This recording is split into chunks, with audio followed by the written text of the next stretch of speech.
Start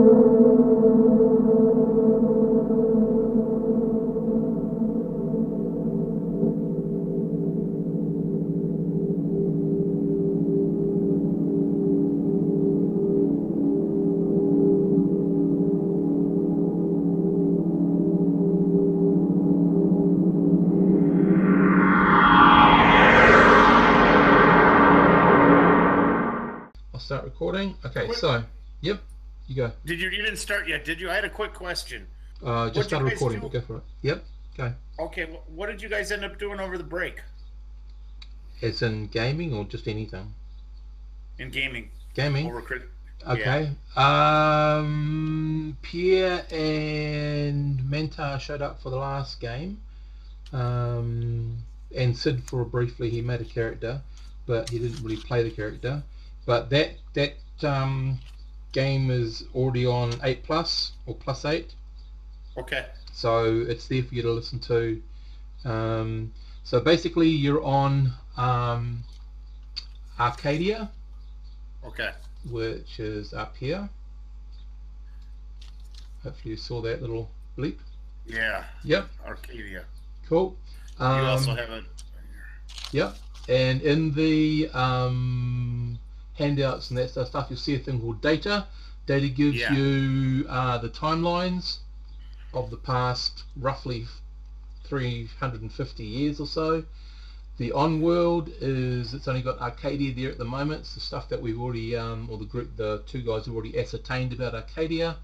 I'll give you another quick description of it. And then the near space map again as a map itself. So you guys are all on Arcadia. Arcadia as a colony is not a colony world yet. It's being explored because of its some very weird things on it. So it's has a primary base called Arc 1, and if you can open up the on-world Arcadia, you should see a little map, which will give you a rough idea of Arc 1 being in the sort of the slightly lower than the equator. Sub-Arc 1 is the one right at the north point. That's where you guys are, and Sub-Arc 2 is more like a floating, half submerged, half above water small station that is exploring the bits and pieces of this world. So it's a size 7 planet. It has an exotic atmosphere. This atmosphere has got a higher concentration of nitrogen. It's got a 4, actually I think I've reversed the numbers there. It's supposed to have a 4 amount of water, and I think I've been at 4 amount of land mass, I'm not sure. It has thousands of people. It's a 6, which was a bureaucracy or something, I can't remember. It's an organizational thing, because this colony is basically run by the NSFS.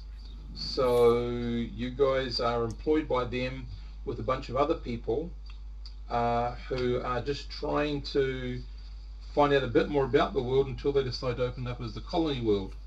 Some of you are in maintenance roles, some of you might be in other roles.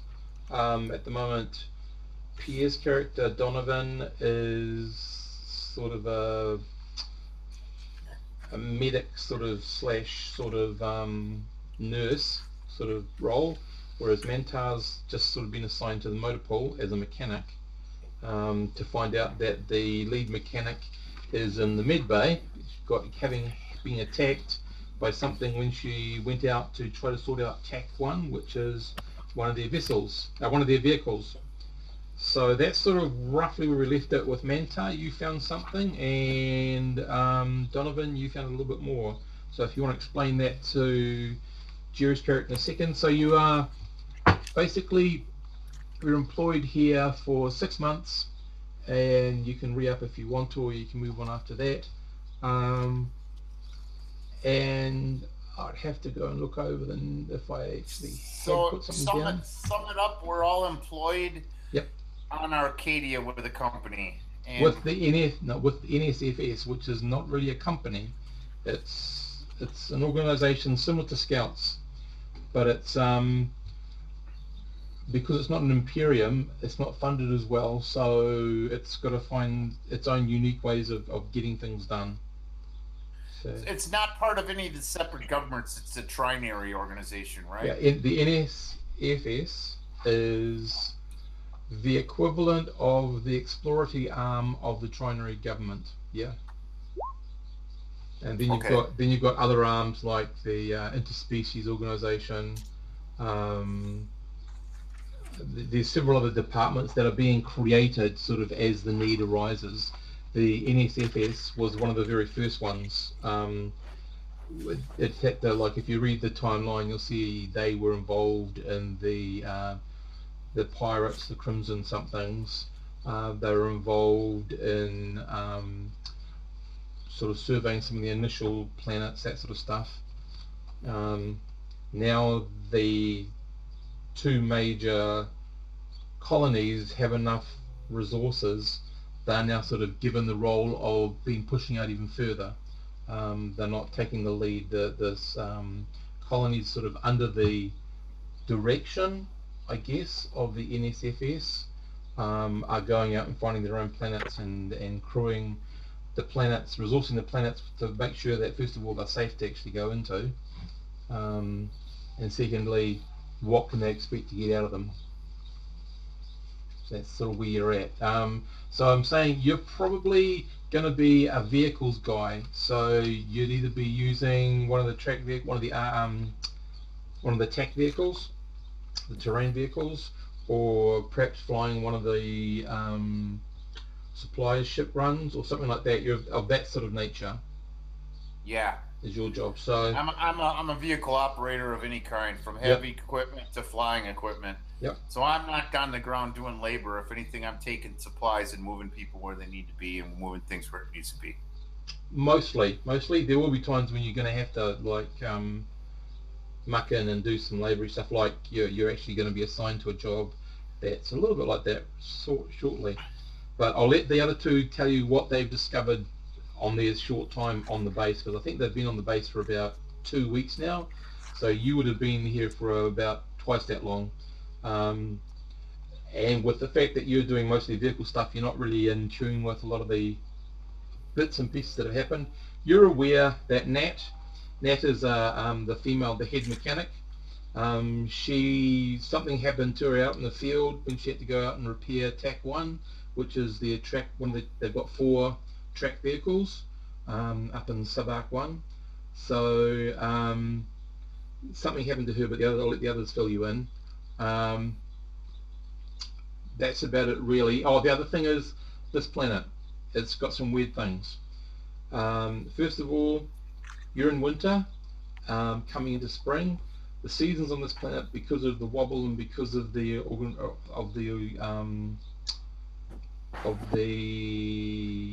orbital period and all that sort of stuff, seasons last around about 5 years on this planet. So it's just had 5 years of winter, and now you're coming into changeover from winter to spring.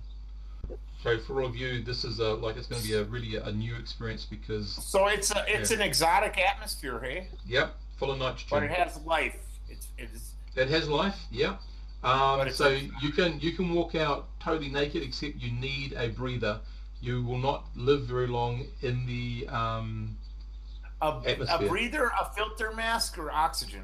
Oxygen, because there's not enough oxygen. Okay. We need actual oxygen tanks. Yep. We need an oxygen breather. Yep.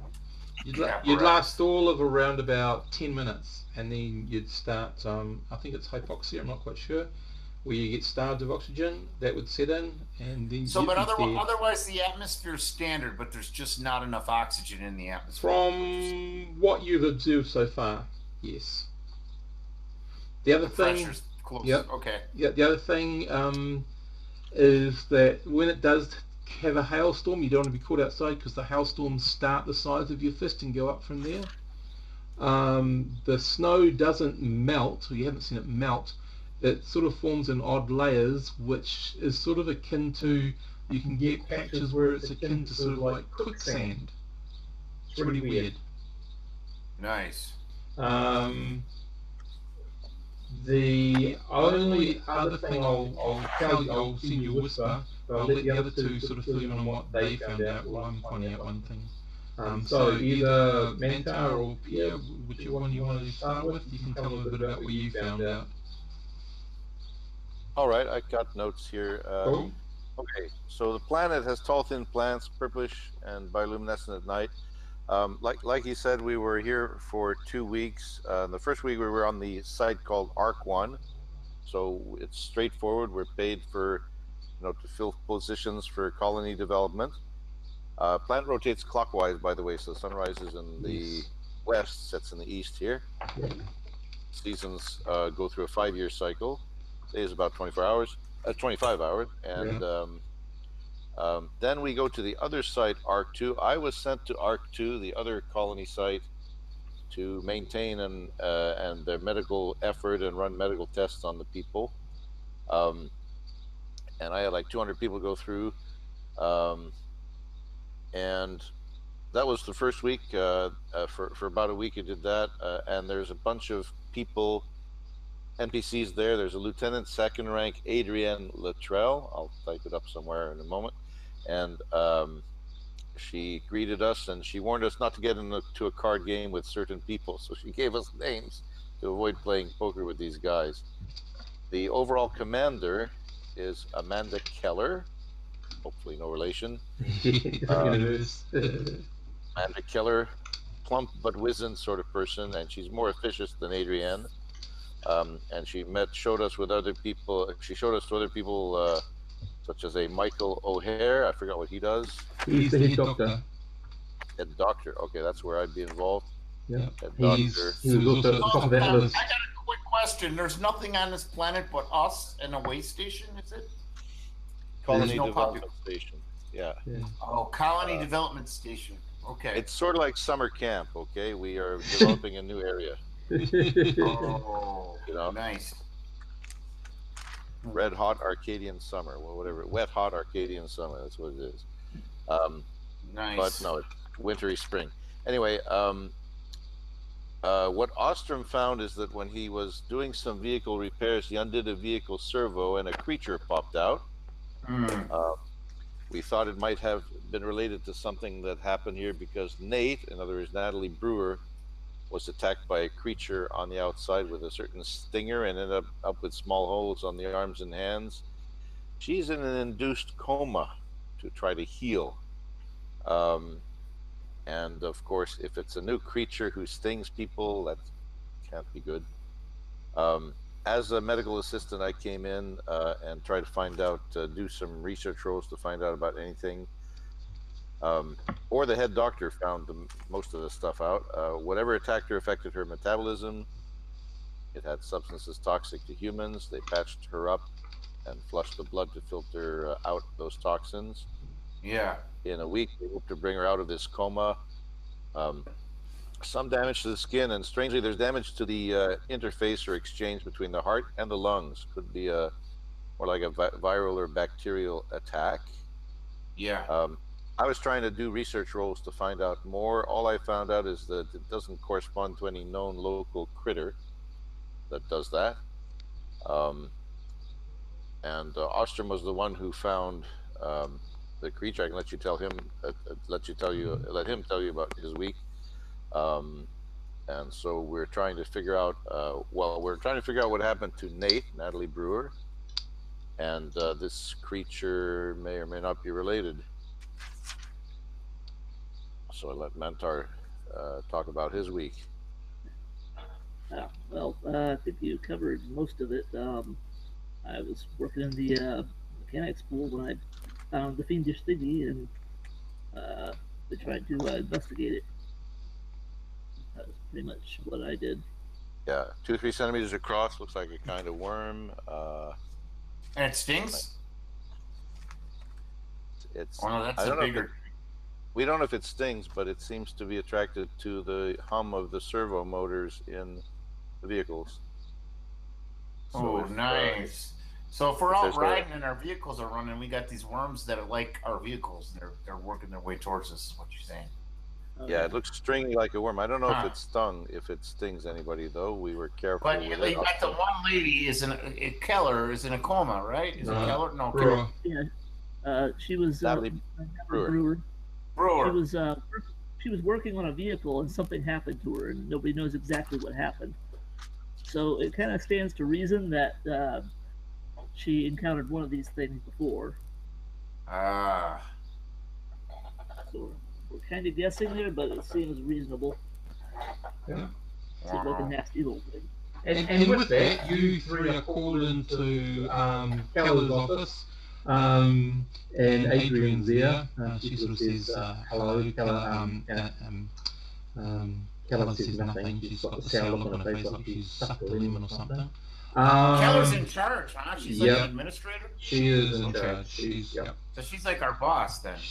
Technically. So So, she's like the base commander, yeah. but the personnel officer was Adrienne Luttrell that we met, Yeah. our more direct superior. Yeah. Okay. Yep. So, Keller sort of says, okay, radio.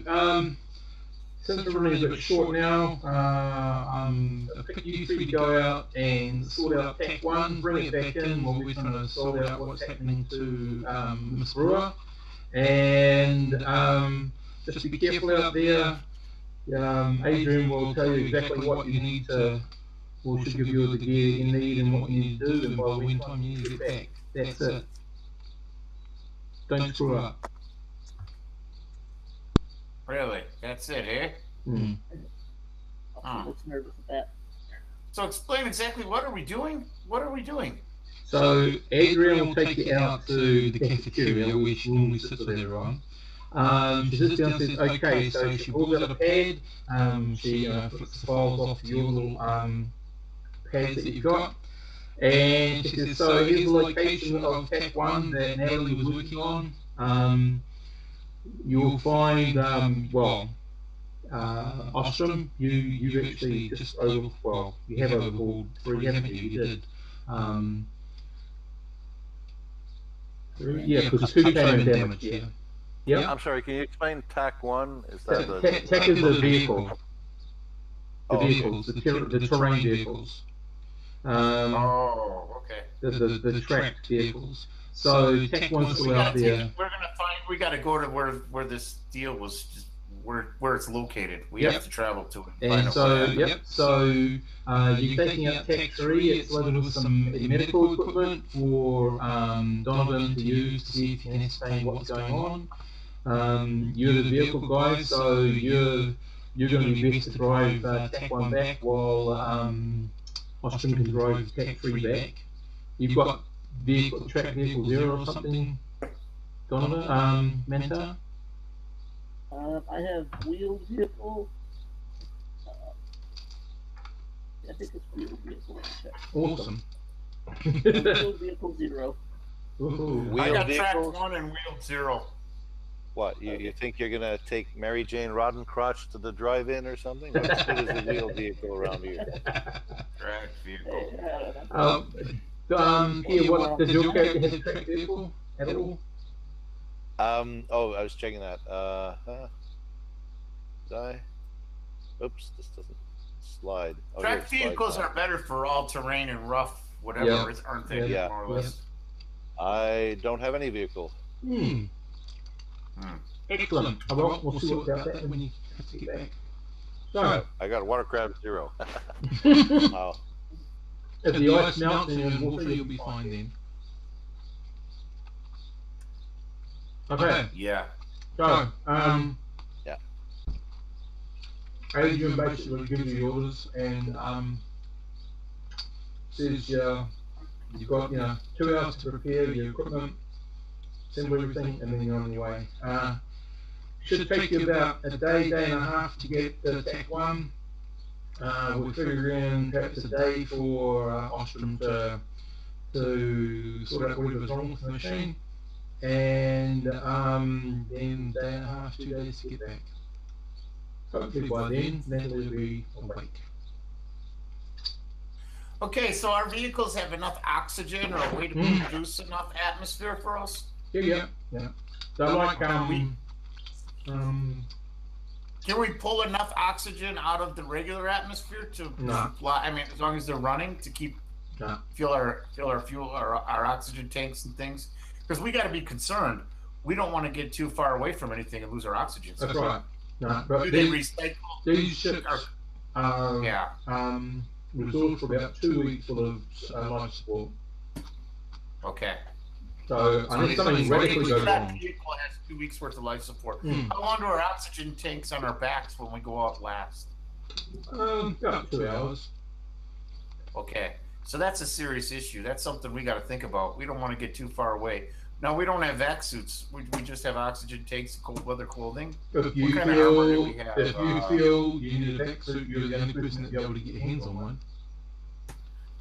Yeah, I mean, I don't think we need a vac suit, but I mean, it's a pressurized environment. I mean, if it's super cold, you're good in a vac suit. You know what I mean? It doesn't matter if it's cold or hot. It'll keep the proper climate to your body.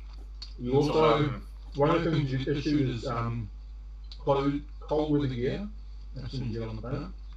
What about armor? Will at least cloth armor, or will we get any armor? Whatever you brought with you. Flak jacket, cloth armor.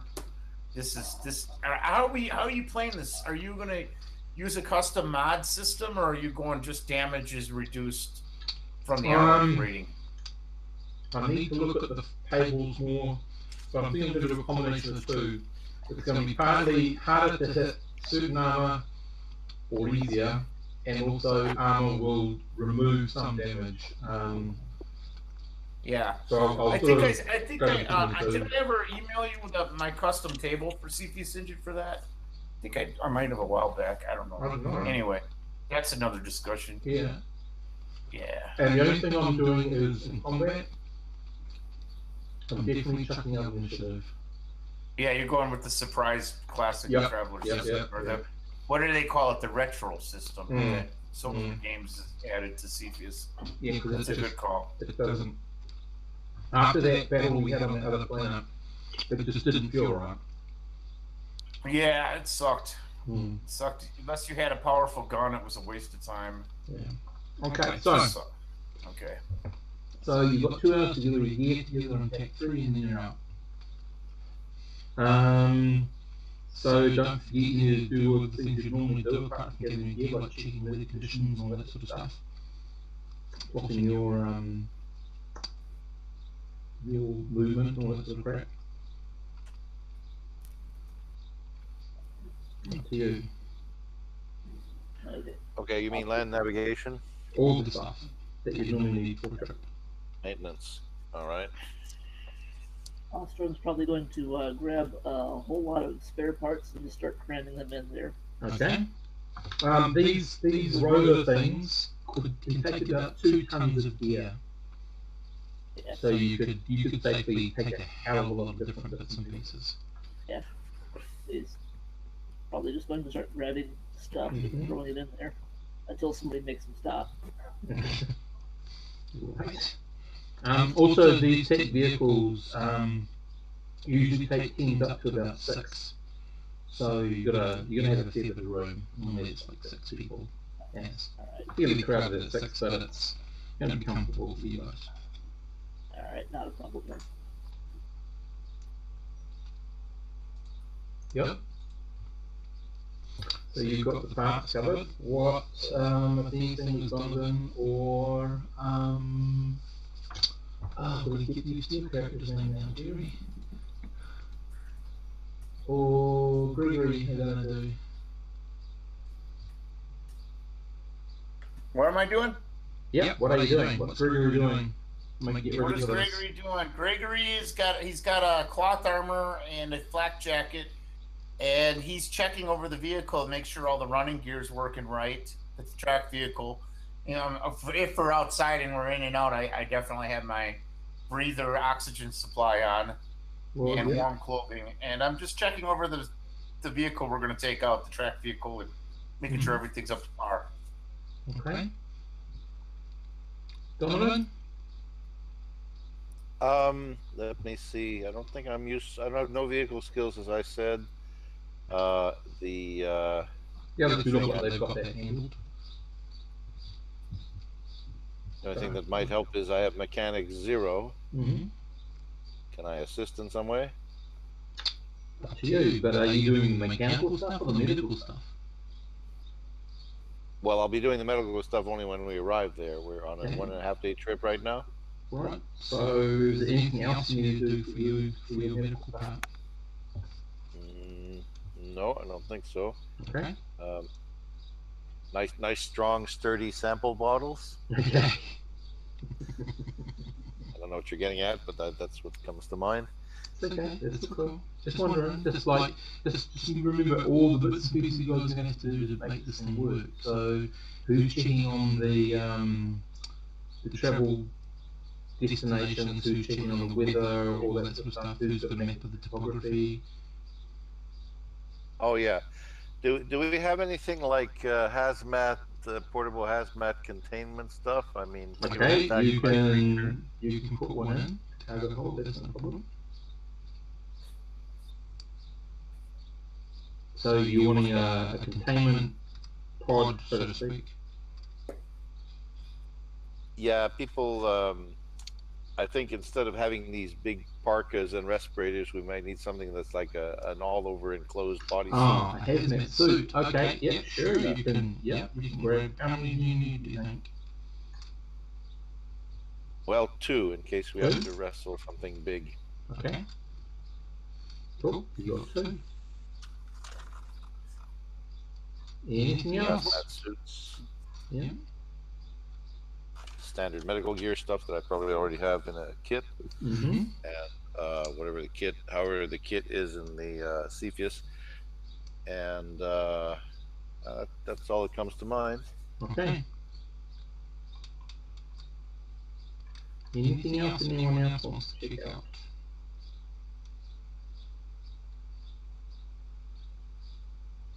No? Okay. I'm curious about the weapons. What weapons are available? What weapons? Whatever you bought on Planet. Oh, I don't even know what I own. I would definitely prefer to have a laser rifle and at least a couple auto pistols and an auto rifle. You never know what you're coming across, you know? Yeah. Somebody's got a phone ringing. Yeah, it's mine. I'm trying to ignore it. Hang on, I'm going to pick it up. Hang on. Hello, Steve speaking. Hang on a second.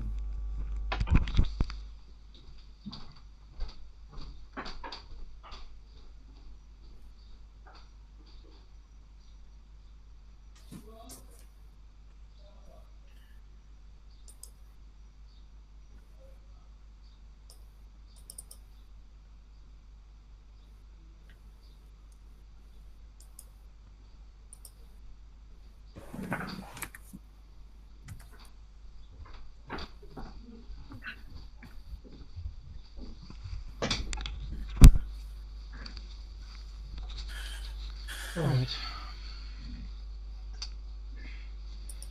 Sorry, where were we up to? We're just getting ready to rock and roll. Yeah, guns. You are limited by law and tech level what you could buy. So I think we worked out that a carbine rifle, a carbine, laser carbine or rifle would be the max, law level wise. And They're not gonna.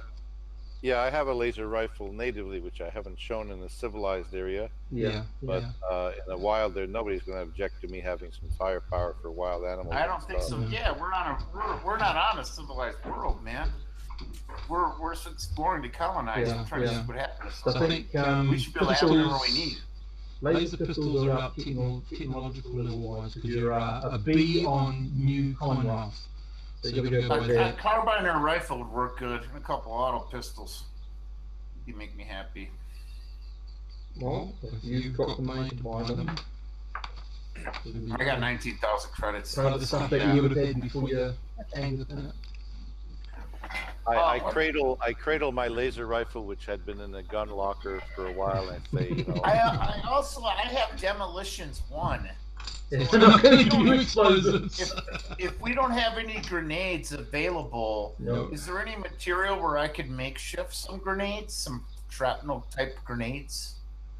I wouldn't mind having some maybe homemade blow explosive devices. I mean, if there's one of these big critters and he's like a gigantic scorpion, I'm gonna blow that mother right out of the ground.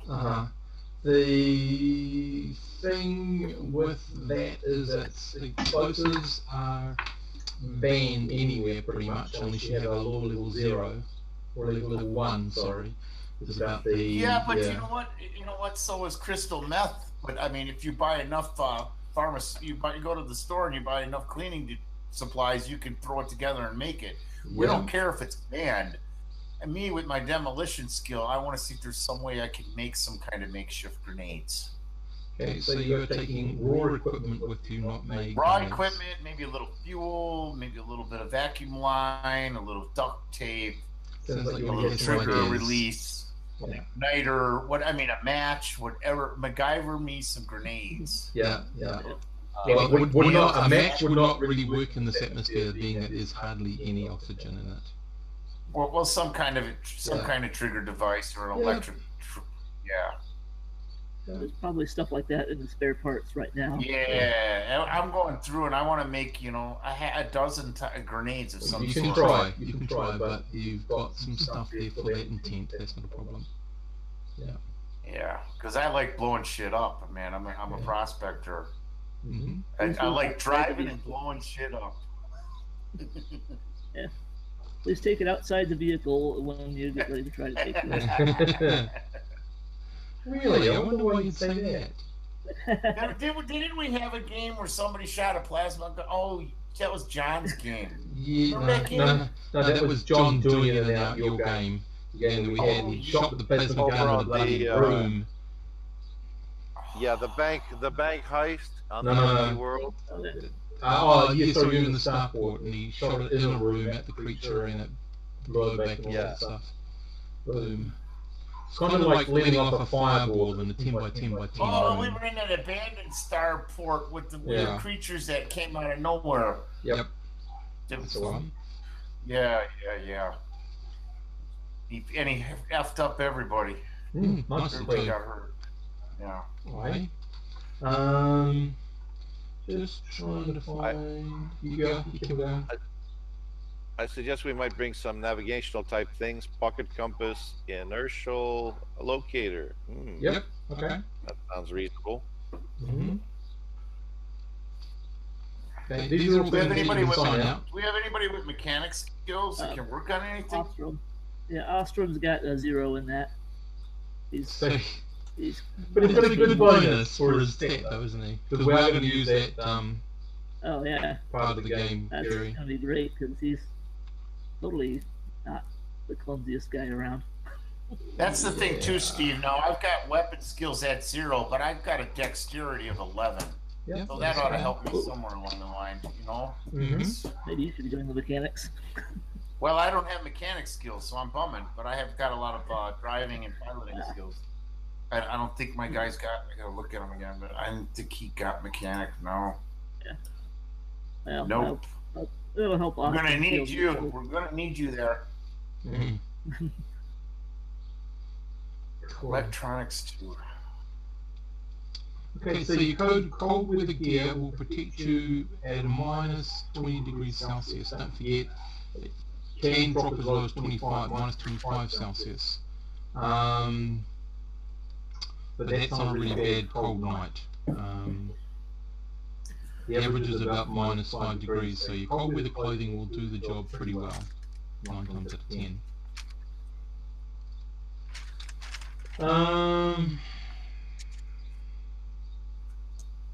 What else is there? The ones I was talking about are like if you. So the oxygen tanks that you're talking about are big ones that hang on your back, Manta. The ones I'm talking about, like little capsule ones, you know, the size of a pen, sort of thing.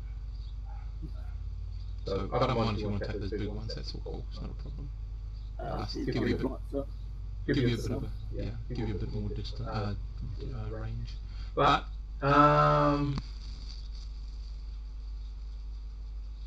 That's pretty cold. yeah. It's winter, and you're right on the North Pole, so to speak. I thought it was like almost winter spring. Still It's winter, coming out of winter. It's coming into spring. but it's 5-year seasons. Yep. So That would you're- suck, eh? Yeah. Man, Right. that would really suck. 5 years of winter. 5 years of I don't summer. want to live in this place. Yeah. Oh, the seasons are 5 years each. Yeah. So the Yeah. cycle's 20 years. Oh, okay.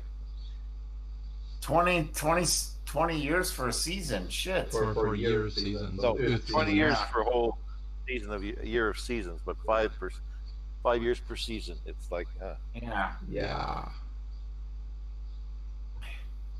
Well, that would mean I'm in my 3rd year here. Dude, yeah, no, you've only been here a month. Yeah, I mean in life terms, if I lived on this planet. Oh, right.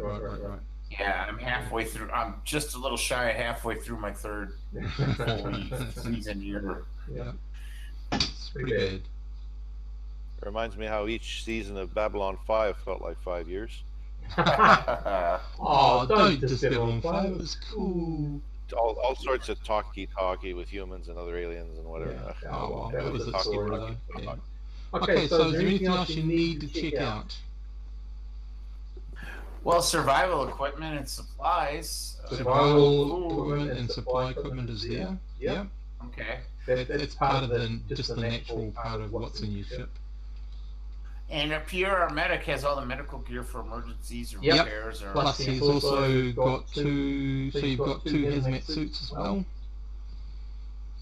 okay. On a hunch, is there possibility of getting some doses of fast drug, which slows down metabolism? You can sign out 3 doses, 1 each, if you need to. Okay, yeah, because remember we had to. Well, I wasn't there, but they were talking about when they had to put the lady named Nat into an induced coma, and fast drugs sort of achieves a similar thing. It just slows you down. Yep. So if any of us get attacked, it might serve. So I'm going to check out 3 doses of slow drug, returning if unused. Cool.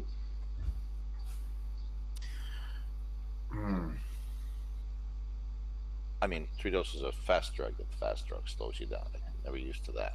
Yeah. The one that you're meaning, that's all cool. Okay, so, is there any other things before you get going? Let's rock and roll, man. Okay. Okay. Can you just give me a drive to exit the motor bay? Okay, a drive roll. Yeah, just you haven't scraped it on anything or done anything. Okay, what is that? A 2d6 plus 1?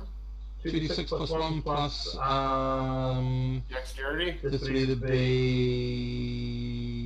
dexterity or dexterity, because this is the first time I think you've taken out a ground. Well, I vehicle. rolled twice, but I think I like the bottom roll better. I don't know why I rolled twice.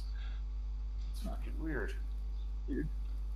Here, I don't know why I hit the button and it rolled twice. Yep. So I just rolled the 3rd time. So you pick whichever one of those 3 rolls you want. Either I failed, I did really great, or I did okay. Okay. Let's say you didn't put any racing stripes on the vehicle, and the antennas are intact. Okay. It's always handy. Okay. All right. You leave the bay. You're pretty much straight away on plains. The base itself is sort of built into a small outcropping of rock with the snow. So this is an all-terrain vehicle. So it's big inside. We got enough room for like a little galley and some bunks and stuff. Yeah, it usually can carry 6 people for 2 weeks. Okay. It's actually articulated. There's the cab, and then there's the life pod / cargo / lab section that sort of sits on the back. But if you needed to, you could chuck everyone in the car, in the cockpit, so to speak, and that's all you got. You could just take that. Gotcha. Yeah. So you get a call from base saying they'll track you, make sure you keep your transponder on, sort of thing, so they can track you as you proceed. And unless you've got anything to tell them, they'll sign off until you contact them. 10-4. Yeah. Keep the tracker on and we're moving. Okay, so looking at where and how you're going, being your first sort of time in the ground vehicle, you're going to be making some rolls. So about 3/4 of the way through your day, you hit an area of ice that's sort of like being pushed up against other ice, so it's created like these small broken ridges that you're going to have to travel over.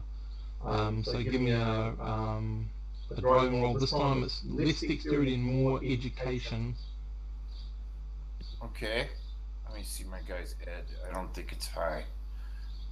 Where is he?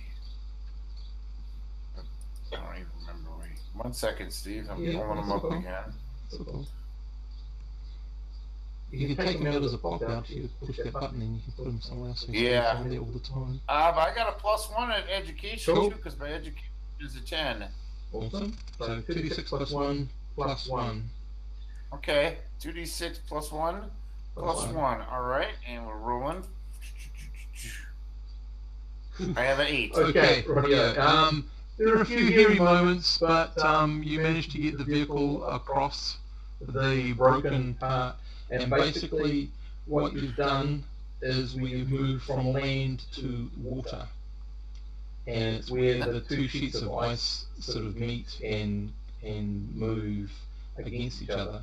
So Now, does the ATV float? not terribly well. No. Okay. Yeah, but you're talking about like half a mile or whatever it is equivalent in meters of ice you're traveling on. It's deep. Okay. It's been like this for like 5 years, so it's had enough time to get quite thick. You're not travelling something very thin. Although that may be a challenge later on. So you're just moving into your run of daylight.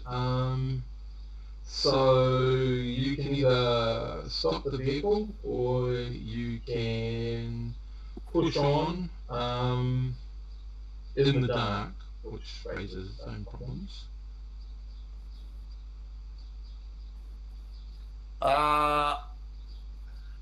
Do we have infrared technology to see things well?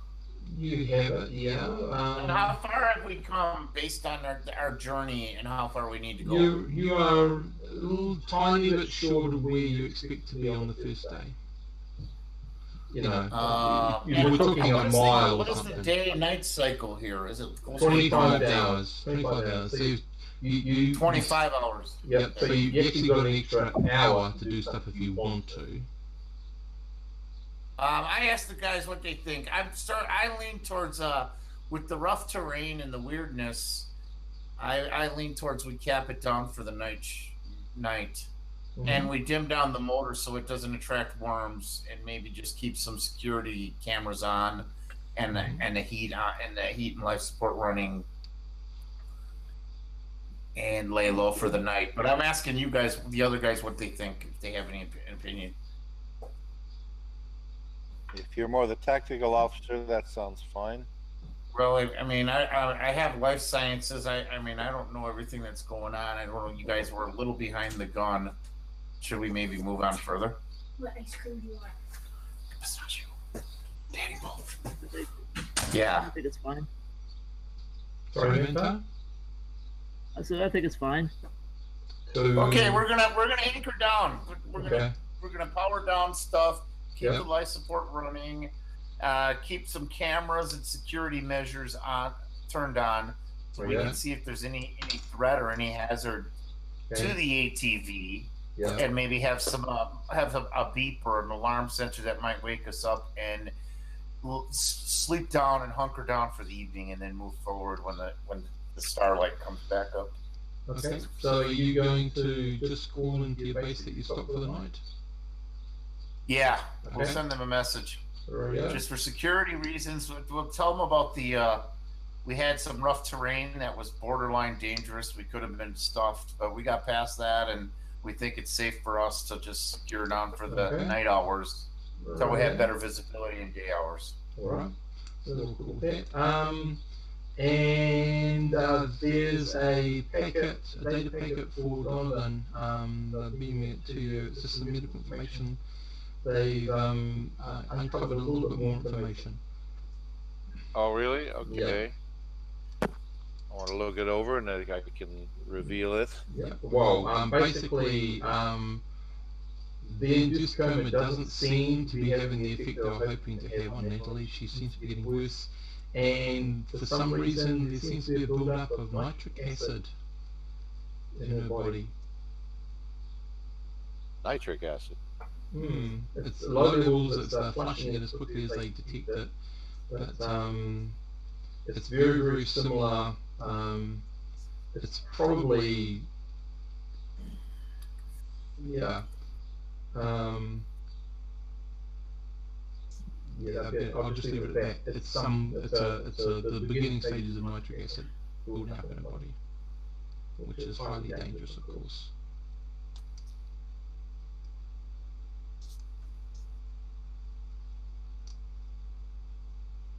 And Nate, aka Natalie Brewer. Mm-hmm. Sorry, Jerry, what's your character's name again? Gregory Connor. Gregory Connor, and I'm from the Commonwealth. Yep, you all are. You Commonwealth guys, all of you. New Commonwealth, man. Yep. Okay, so nothing beats you off. You all have a good sleep. You wake up to some winds picking up. There is the radio sort of flares up a little bit, and they're just sending an automated storm warning. Best just be aware that there is a storm coming. But not sure whether there's going to be precipitation, and precipitation means danger out here, remember? So just keep close to the radio in case you need to find more information. You yourself have a link back to the station, so it's easy to pull up, but if that link's broken for any sort of atmospheric reason, yeah, you've got problems. We might have to duck under some trees, which might be well adapted to these conditions. Might be. Unfortunately, there's no trees up here. It's all sort of, at the moment, it's mostly just flat ice. Oh It's dear. flat like ice with crevice. It's a wintry tundra type of terrain, right? It's just all ice. There's not even, at the moment, you're above water. There's no land below you. So, you head off knowing that a storm is going to hit. You're about half a day away from your location. You travel for about half that distance when you come across a similar set of the broken up ice. You recognise the same sort of pattern, and you would appear to be heading onto land. So I need another roll, please, Jerry. Education? Yep. Okay. 11. Okay, so obviously you managed to master this particular type of terrain. So it's quite easy moving on to, as I said, you can actually see a little bit of undulation in the terrain. Every now and then you'll see a bit of stone breaking free of the snow, or above the snow. You move on, the cloud cover changes from light to heavy to, as you're pulling up on tack 1, which has got a shitload of snow around it. It's about 3 feet, 4 feet deep. That would take you, so normally you climb up onto the track and then into the cab. So where the cab, you have to sort of dig a little bit away from the cab door to actually get the cab door open. because it's just covered, and then I don't know whether or not you can move it or not. But Mantar's going to have to get into the insides and see what he can do with it and all that sort of stuff. So, you pull up as it's the clouds are almost as dark as they possibly can get. On the radio, they're saying the front, which isn't far behind, they're predicting some precipitation, i.e. hailstorms. Up here, probably snowfall after that. So at the first sign of hailstorms, you've got to get in under one of these vessels because, yeah, it's dangerous to be outside. Yeah, we want to be inside when the hailstorm comes. So basically like baseball-sized hails. Yeah. So you've been needing to keep track of where that front is. So I don't know, any of you got comms apart from Mantar, who's got to get, and you. Actually, Donovan, have you got comms? Myself, I don't think so. I got electronics. That would work in Traveler, but I don't know about this one. You don't have comms? No, I don't. Okay. Well, you're just going to have to look at the picture and hopefully recognise what happens when it happens. Okay, good start, great start. Always fun, isn't it? So Mantar and Ostrom and Gregory, you get out and you're sort of ascertaining the top of the vehicle that's obvious, doesn't seem to have had any damage apart from just covered in a bit of snow, which you can easily brush off. But it's the snow around it that's probably going to create a problem. That's going to have to be dug out to actually move the vessel. And if you have to get to anything on the outside, so to speak, you're going to have to dig out the snow before you can get to it. Otherwise, so this is her vessel. If we finally, this is the vehicle that Natalie came out to fix. Yeah. Okay. So. Yeah.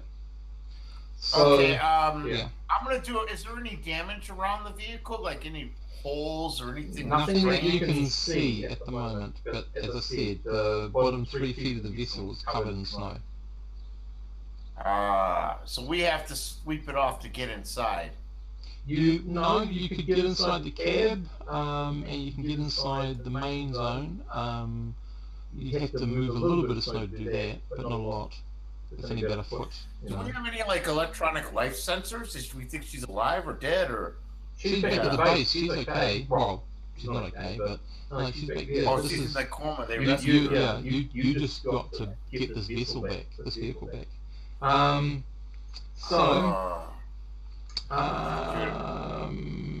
got my carbine ready and my pistol ready. Also, just a heads up, because I'm concerned there's something here. Well, I got my tiny bar of carbolic soap, bright orange, to soap down the whole vehicle and keep nasty things from infecting it. Now, carbolic also has another name, which is phenol. It's the bad smell of old hospitals. Awesome. Mantar, does your character have comms at all? Comm 0. Comm 0. Okay, well, you can try to, if you want to, because I mean, as I said, these vehicles also have sort of mini labs, so they have some sensors on board to carry out some of that work. So you can try to do a sweep around your general vicinity for what, I don't know, you choose and see if you can pick up something. I'll see if I can detect any of those things in the area.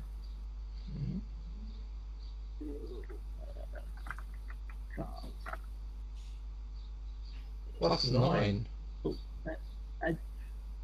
Oh, I attacked +0 and typoed, so that's all good. That's an 8, which is good because that's pretty much what you need. It feels like it's a +9. Yeah. Okay. You're picking up several signatures. You're picking up the oncoming front. You put the front around about 3/4 of a mile. It should be here within the hour. You're picking up just in front of the front a small heat source, you're not quite sure, but it's moving. But small is very vague here because of the distance away it is. So small here isn't like the size of a 5-cent coin. Small here could be anything between a bread box up to a van. So you're not getting a very good reading, but you're getting a reading of some heat source that's heading in your rough direction, not directly at you. It will probably pass north of you if it stays on its current heading as you're watching it move, and you sort of plot it out where it should carry on. But as I said, that would be, so the storm should hit you in about an hour. The heat source, if it continues, the computer reckons that they should pass by you north in about half an hour.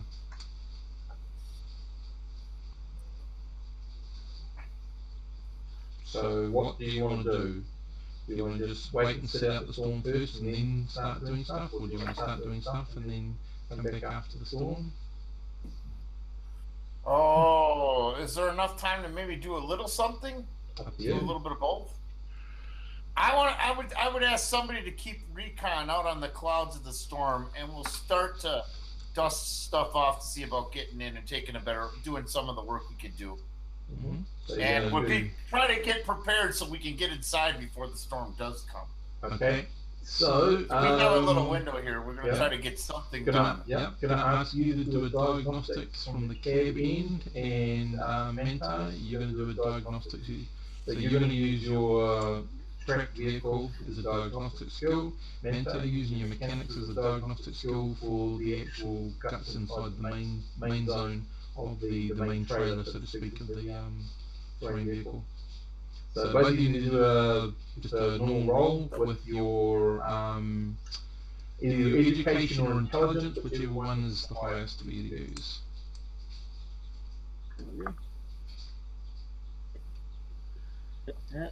Okay.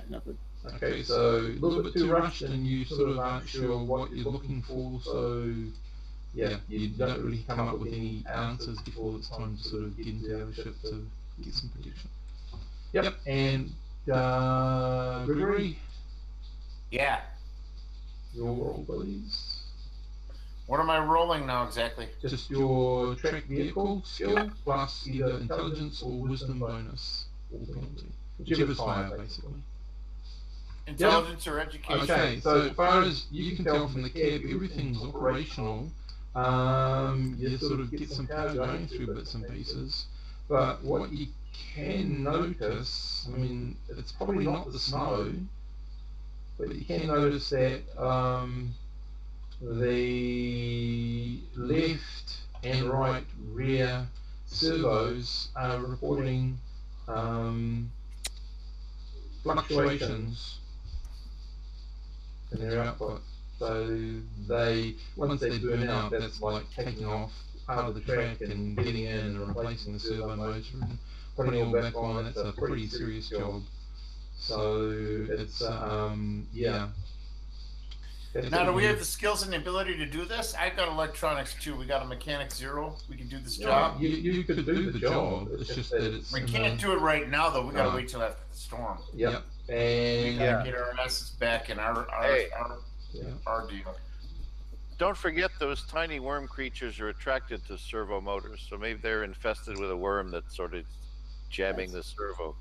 Have we figured out how to run them off, or maybe to create some kind of deterrent? Is there a noise that bothers them, or we haven't gotten far? No. Nobody went into extensive testing of the little sample. I think we killed Oh, dude, that would have been priority 1 if I would have been on the other team. Somebody electrocuted that little worms or string thing. Yeah. I think they were called, I think Mantar's character called them bitey string thingies in the end. Yeah.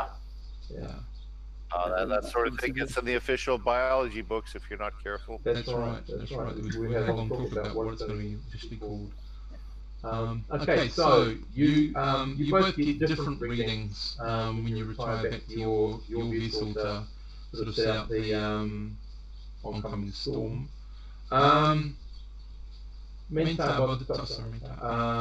Ostrom, by the time you get back into your vehicle, you've got no conducive, nothing conclusive, sorry, to be able to add to what Gregory's been telling you about. But the fact that he says he's reading fluctuations in both the rear servo motors, that sounds awfully familiar to you. And having a quick look, yeah, the front's almost on you. The heat signatures are somewhere north of you, but there's something that seems to be, you're not reading them as strongly as you thought you would by now. Because by now you would have been able to get a lot better definition on what they were. So you're not quite sure what's going on with them. But anyway, they're somewhere north of you. We're talking like 200, 300, 400 meters. So yeah, and not the only other thing to remember is it's not flat plains now. It's sort of more of an undulating, sort of rocky sort of landscape with snow and the odd bit of rock poking ahead above. So you hunker down, and you.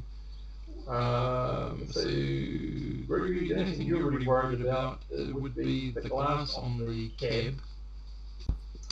It's strong stuff, and it should be okay in a hailstorm. I mean, it's designed to withstand quite a bit of damage. Do we have like that? Do we have any like steel plate or something we could just, like a tarp type of thing we could put over it, or?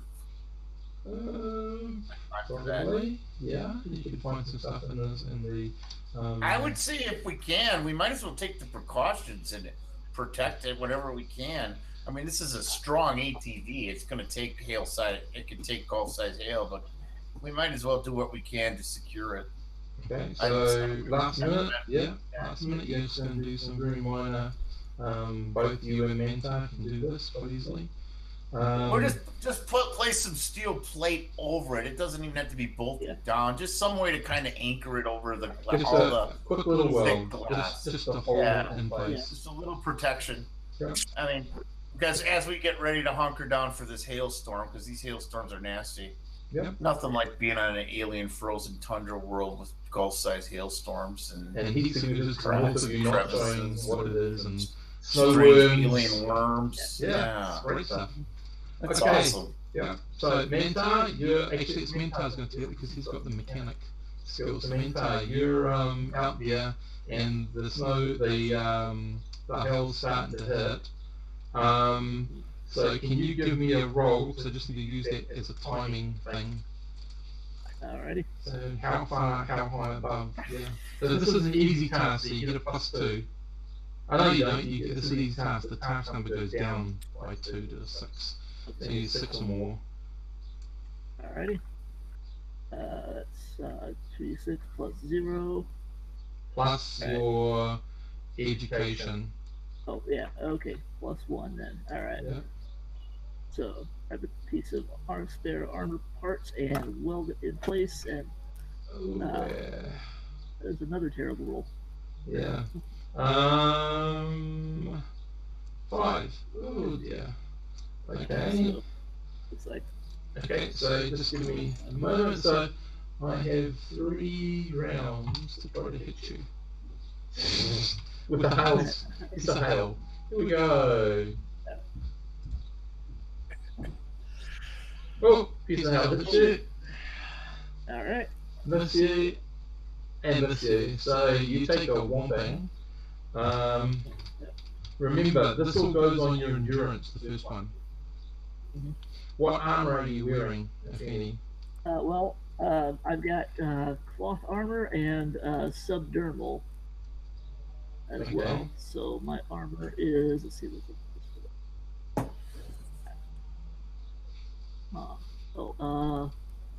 9 for the cloth and 6 more for the subdermal. Yeah. So I don't think it's additional. I think it's just whichever is best. So 9 for the cloth. So basically, how I'm thinking of doing it is, so that's 9 points of damage it ignores. Is that right? Or removes? That's how it works. Yeah. Okay. So what I'm thinking of doing is breaking it into like a 1/3, 2/3. So 1/3 of what you normally would take as a penalty to hit it, to actually punch through it, and then the other 2/3 is how much it removes if you are hit. So I'm trying to keep it pretty simple. So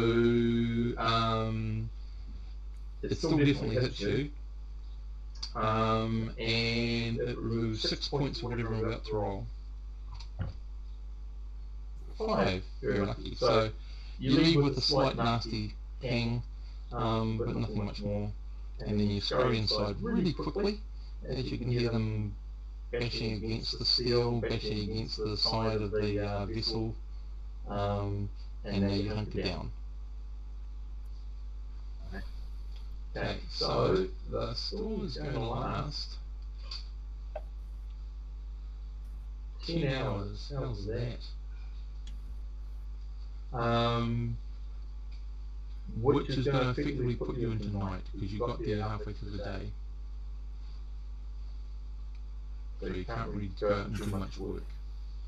So it's going to be the next day that you actually get to do the work. But they've given you 2 days to get this work done anyway, so... Yeah, you wake up the next day, and you walk out to see that after removing the steel, you're all fine in that location. You are looking at the other one. There's about another, what, 6 inches, 7 inches of icy hail and snow added to what you had before, so you're going to have to dig through about 2 feet to get back into the cabin or back into the main compartment of the other vehicle.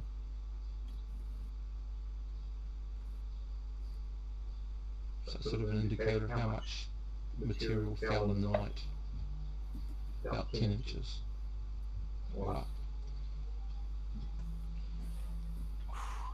So what sort of gear are you wearing, and who's doing what on your 3rd day?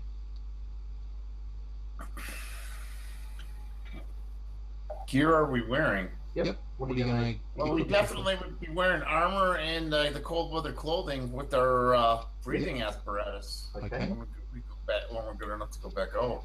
Yeah. Okay. Storm's over now, right? Yep. The sky's clear. How many stars are?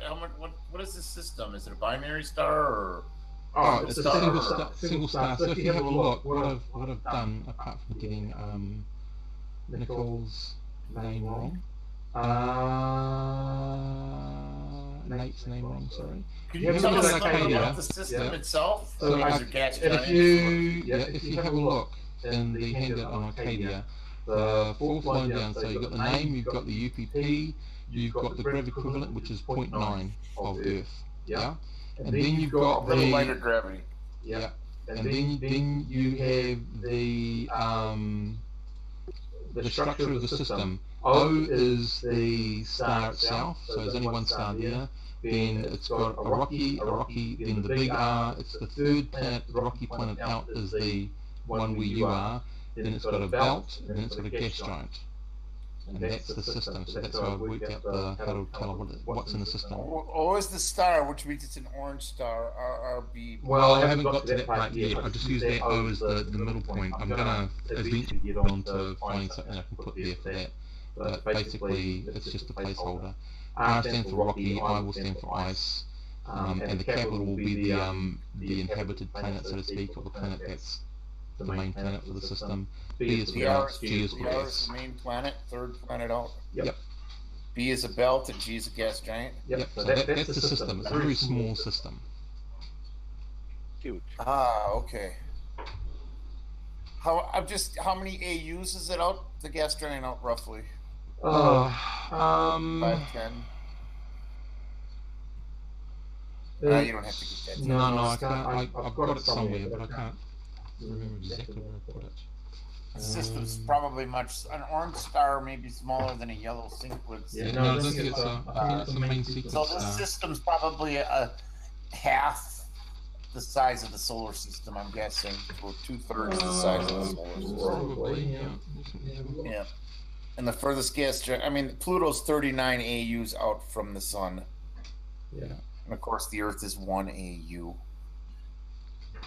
And if the star is smaller, I'm guessing that these planets, the 3 rocky planets, including Arcadia, are within 1 AU of the star.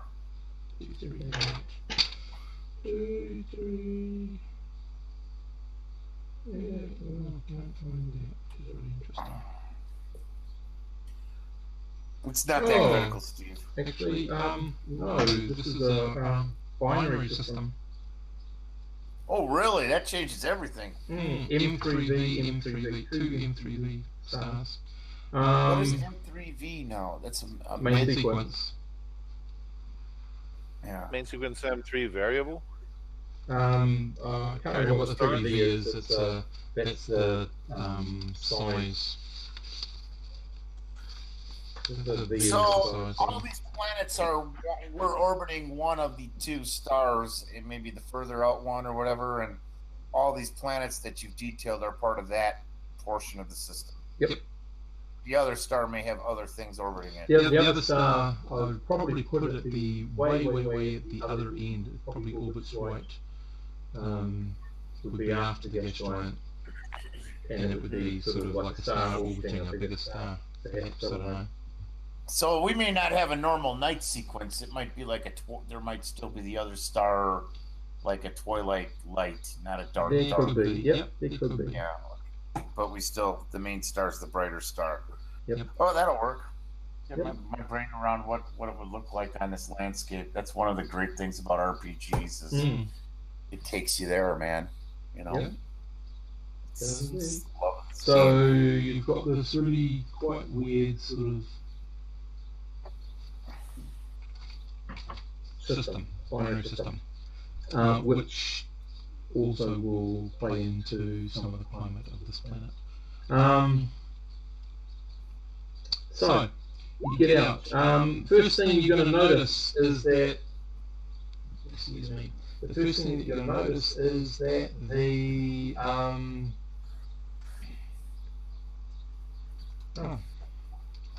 we've got a joiner. Matt.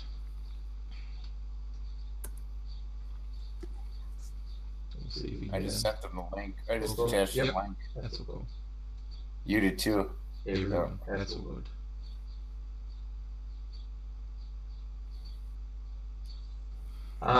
So I'll just wait for you to get in. But basically, what you find out is that the other vehicle, the off-pilot side window has been broken. Ooh, in the other vehicle. Yeah. So we're gonna have to repair or patch that and repressurize it so we can have a breathable atmosphere. Yep. Or drive it all the way back home while you're wearing changing out tanks. No. We don't have vac suits with us either. We could do that if one of the drivers was in a vac suit. But no, let's fix it, man. We got some work to do. Okay, so you can get to work on fabricating a spare sheet window. That's not a problem. Because you can use your track wheel 0 to start doing that. So if that's where you're going with your start, we're just going to have to then see if Ostrom can start clearing out some stuff around it, or go back inside and see if you can look at what's going on with the machine. I got a pretty well-rounded character here. I also have an intelligence if you need to use that bonus of 10. Cool. Yep. Cool. Yeah. I've got good mods all around this guy. Okay. So, where am I? What do I need? Okay, so let's use what's your mod of, so you basically got +1A. I've got, well, let's see, I've got track. What trick do you need? So it'll be the mod that's for you to fix intelligence? Intelligence or either intelligence or education would work. I've got a +1 in either or, so okay. I would roll 2d6 +1 then. Yep, and I'm going to tell you 0. I'll tell you. Oh, I'm sucking the big beater. Man, Excellent. so- So, Yeah, we're no, fighting here. I'm having okay. trouble. I'm frustrated. So that's 3 hours gone. Still not getting nothing done. Yep, that's okay. So in that 3 hours, I'm Ostrom, cussing. do your diagnostics work again. I need someone to help me out here. I'm not doing so well. Hello. Hello, Matt. How you going? Hey. Yeah, not bad. Sorry I'm late today. Alright. Yeah, Will's going to be here in a minute too. Okay. Yeah. I'll wait till he appears and give you the update. You will be retconned into the story in a second. Alrighty. That's cool. Just if you can follow what's happening, then that's good. Okay, so Mentor, if Ostrom can go back onto the TAC 1 and do a diagnostic to try to see if you can find out from the inside what's going on. Righty. What am I rolling? Mix skill, either intelligence or wisdom, intelligence or education, whichever is best. No problem. Huh. Another 5. I'm getting a lot of those. Oh. Okay. Good roll. Rightio. Good roll. Rightio, so you can actually get, now that you sort of have got the threat of the hailstones away from you and you're not really worried about trying to do things quickly, you take your time. What you find is that because of the surges in the rotors, in the servos, they've created a feedback which has actually shorted out several other pieces of equipment, which is basically the main the trailer part of the ATV that has shut down almost all the electronics in it. So you can slowly work your way back. What it means is it's all pretty much plug and play, but it's when you get back to the servos, they're going to have to be, and that's the big remove the track on both sides, pull it out and repair it. That's going to be the biggest problem. You might not want to open it at that stage, you might just want to just pull them out and put them somewhere, but you're going to have, that's the ultimate job you're going to have to do. That's going to take some work, but you can do everything bar that in the rest of the day. That's not a problem. It's just plug and play. So what are we on about our 3rd day out of 2 weeks?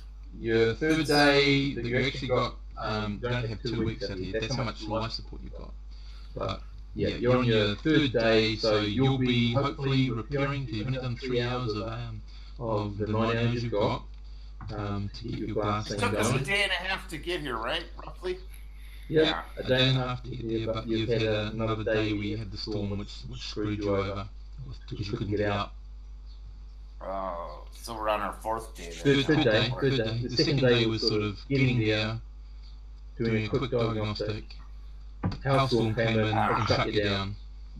Okay. Yeah. So, can I get Ostrom to give me a mechanic roll again, please? Now he's on his diagnostic. Right. Nope. This is not a 5. Okay. Obviously, still under. Yep. Plug and play. That one actually wasn't easy, so that's fine. Because the plug and play stuff's the easy stuff. So in 4 hours, it only took half a day to get everything re sort of jigged so that all the electronics test okay. It's just getting to those servo modes now. That's going to take you more than the 4 hours you got left, but at least you can get started if you want to. Yeah, I have to get in there and kill those worm things if they're in there. Yep. Okay. Back to you. I'm going to say Connor, but that's not your last name. Gregory Connor, yeah. Gregory Connor. So he All right, has can to I make get his the window track thing. +1 now, or the track plus intelligence or education? All the same as you did last time. That's cool. Yeah. Boom, I rolled a 10 this time. Okay. I'm getting her done. And so 3. So 5 hours into the day, you have got the you finally fabricated the replacement glass. And I just need you to fit it, please. Another roll. Another roll to fit it in. Boom, 8. Done. Okay, so I'm going to take that another 2 hours. So it's done within 2 hours. You've got it re-atmosphized, so it's all sealed, tested. Holding pressure. Everything's a-okay. Good deal. Right, and then you get the news from Ostrom about having to pull off the back track on both sides to get to the servos to replace them, because that's what needs to be replaced. Nice. And the fact that they might be infested with these wormy whatever things. And you have to move the snow to We get gotta them. study those worms and see what kills them or what they don't like. Get them away from our vehicles. They like electricity, but not too much of it. Yeah. Well, Little electrical you waves. could. You said they don't like electricity? Oh, they like electricity, but not too much of it. Because it kills them. Ah. Well, if they don't like too much of it, maybe we could turn up the electrical impulses where it's an irritating level, if that's possible. Like there's a way to make an electrical field that's a little too much for them. They don't want it. You could just earth one of the power units to the snow outside. Make sure you're not in the snow, and turn the sucker on. Yeah. That would just earth it. That would give you a significant amount of electricity. We could change the servo frequency, but we don't really know anything about these string worm creatures, and you want to avoid the frequency that tells them, you know, hello, boys. Yeah, we don't want to turn on the worms and want them to come for the feast. We No. want to keep them away. That's right. So we want to use whatever, Oh. but we don't know anything about them, so it's hard. All you know is that enough electricity will kill them. Yeah, that's good. So are either you or Ostrom jury-rigging this sort of electrical shock therapy out? I got electronics too, so Okay, I would, you'd be the person. I'd be the guy to Yeah. do it. And even if you want to add an intelligence, that'd be a +3 to the roll. And yeah, I'm flying. Boom, I'm on it. Okay, what I'm going to say is that it takes you less than half an hour to get it ready, and you've fried it, and you've cleared everyone away, and you set it off. Wolf. According to the information the others give you, that should be enough to fry any and all worms in around the areas of the tracks that you're going to be have to clear the snow off and take off and all that sort of stuff. Good So deal. you get out your shovels. You do remove the electrodes from the snow and you know, change it all back so it's safe. And you start shoveling for the rest of the day. About halfway through the day, Matt, how long do you reckon it's going to take? He said 10 minutes, but he had family stuff. Do you want me to ring him now and check where he is? No, I'll give him a few more minutes. It's just that I'm gonna. Yeah, you guys are gonna be busy very shortly. You guys realize we're about almost 2 hours into this game. Yeah. Yeah. Yeah, we're late today. If he's not here in just a couple of minutes, just he'll rock up whenever. Just like fill me in, and I'll tell him if I have to. If he gets here. Okay. Yeah, just fill me in on what's going on. If he gets So here. you're out on a mission. What's your 2 highest non-combat skills? Non-combat skills. Yep. Technical skills. Intelligence and education. Skills, not stats, matey. Oh, skills. Sorry. Navigation and piloting. Yeah. Nav. Okay, we'll use Nav. So you're basically the pathfinder should anything happen. Okay, that's your reason for you being here. Cool. Do you have comms at all? Do I have comms? 0. Comms 0. That's good. That is very good. I just want to make sure I'm What's your intelligence? making any Your education? 12 and 11. Oh, nice. There's a bonus there too, so he gets a +1 to his comms. Yeah.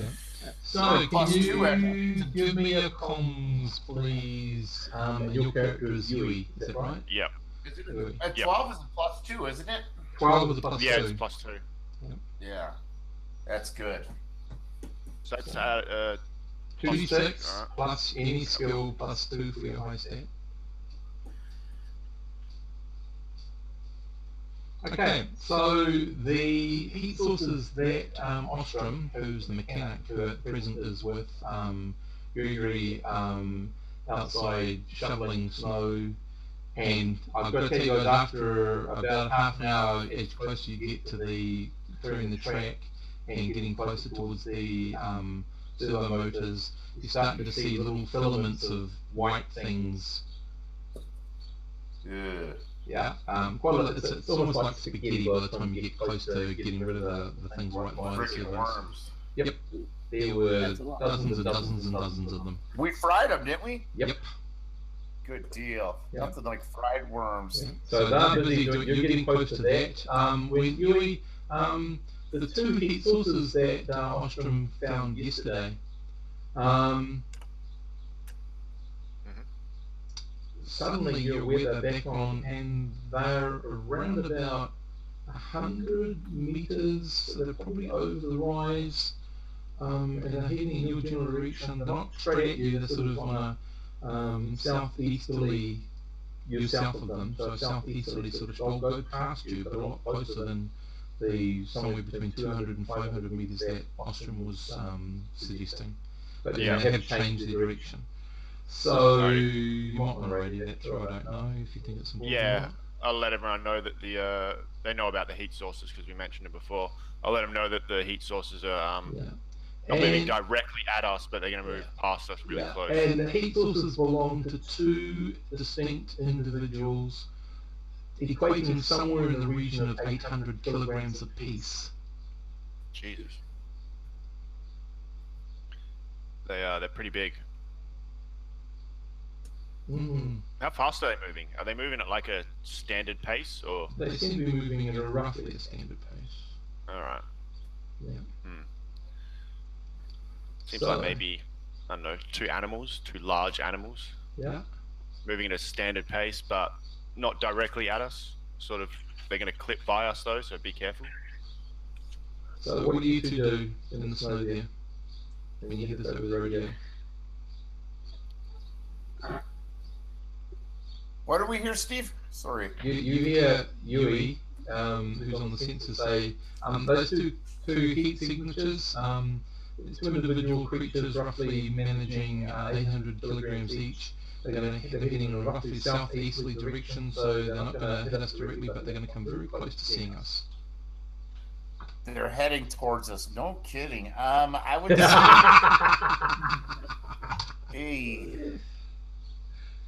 I would say we're gonna have our guns out and ready. I don't know how far are they? He's tracking them at around about 95 meters, 90, 85. They'll be coming into view shortly. Okay. So this is an open plain area. We'll be seeing them. There's some rock and some undulation, so you'll be seeing them shortly.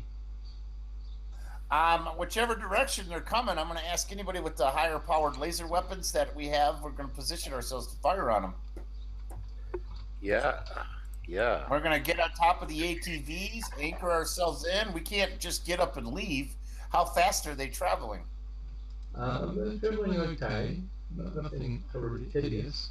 Okay, so this is, if you like, the top of a bank, and there's a promontory there. The creatures, so you guys, Tac 1 is here, Tac 2 is here, and the creatures... Where are you, Steve? Oh, right at the bottom, sorry, hang on. I'll get you there.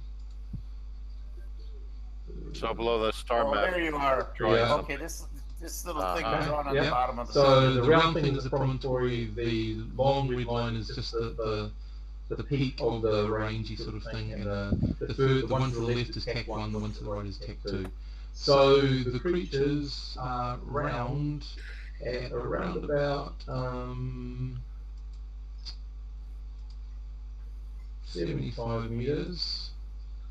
They're in firing range then with the laser rifle. We Yeah. can sit down and Okay, so as take our time, aim, and fire. as they come around, what you see, the first thing that comes into mind is like polar bears, but polar bears, if they were twice the size of a polar bear, and they had most of the skull on the outside of their upper part of their head, and had like these monstrous, nasty-looking razor sort of teeth at the front from the top jaw.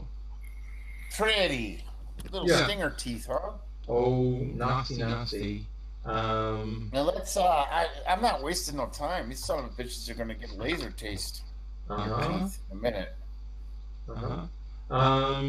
It's as you're coming up, ready to sort of aim, we're going to start in a second because we're going to roll for surprise and all that sort of stuff. You will also see that their tail actually carries a stinger on it, quite a large stinger. This is the thing that got our girl, man. Oh, this is huge. People would have seen this. The stinger they're talking about on her hand is like small, tiny holes. This thing here, from your distance, is around about 6 to 8 inches. So those are the guys right here, eh? Yes, they will be. So, hello, Will. Hello, sorry I'm late. That's okay. Can you please give me your top 2 non-combat skills? Top 2 non-combat. I'm just trying to give you the position you're in at the moment. Yeah. On board the ATV. Is swordsman not a roll? No, I've got a second. Oh, that's right. Your security. Yeah. Okay, your security. Okay, there you go. You're part of the security detail sent out to help this, and you're about ready to be called in. So 75 meters away from, if you are down at the bottom of the screen, where I moved everyone to hopefully. The 2 blue dot dashes is TAC 1 on the left, TAC 2 on the right. The red circle is just a stone promontory coming up out of the snow. The other red line is the peak of the sort of undulation hill, and coming around the corner of it, the 2 green things are these 2 800-kilogram beasts that I just described. Will, we're in the middle of the ice terrain, and we're out trying to rescue an ATV. Yep. So we traveled out this way, and now we've got 2 creatures, 2 like polar bear razor teeth creatures, 800 kilograms each, heading towards where we're working on the ATV to get it running. So we're gearing up to fire on them before they get too close. So the 2 yellow dots are roughly where Gregory and Ostrom are. Jonathan and Yui would be in the second blue line, the second ATV. Where is Michael? Because Yui would have been radioing the commentary that these things were getting close. So I got my scope, my laser rifle ready. I want to start considering towards aiming and firing. Yeah. You tell me what to roll or what to do from there. Fuck these things. They need to die. Or turn around and go the other way. Yeah. Michael, your security, what's your call? Will? William. He's not there. He was just there. You're dying. You killed your wall by not saying anything. You're standing there with it. Okay. Mike. William says stand down. He's coming back. Right. Yeah, no, he'll be back in a sec. Okay. I'm pretty sure he would say fire though. Yeah. So, now, does anyone on your team have, I'll look at Michael, does anyone on your team have tactics as part of this skill set, even if it's a tactics 0? Will has a tactics, Michael has tactics 1, I'm pretty sure. Cool. Yep. So that'll work. He does. So he'll That's a roll in. good thing. So we'll be using the standard 1d6 plus now the other modifiers. They haven't seen you. You've seen them. They're already coming. You've got a little bit of cover. Okay, so your side's going to get a +2 all up to the surprise roll. So, Matt, give me a 1d6 +2, please. Make it high.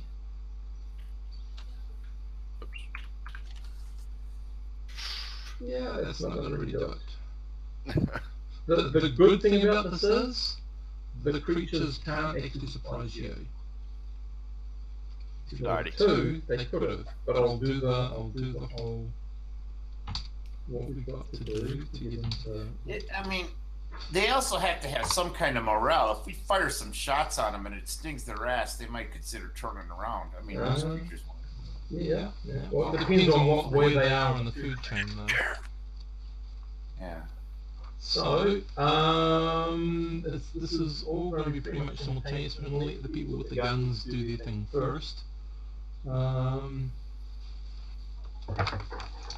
I'll just You figure out the range. For the range is 75 meters. I don't know how range works. So, okay, combat. Let's get into combat. I've got a Cepheus book. Yep, you're going to open them up. That's all cool. You said they're about 75 meters away, so that's long range. Okay, and what's the range of your... I'm using a laser rifle. I don't know where that chart is in this book.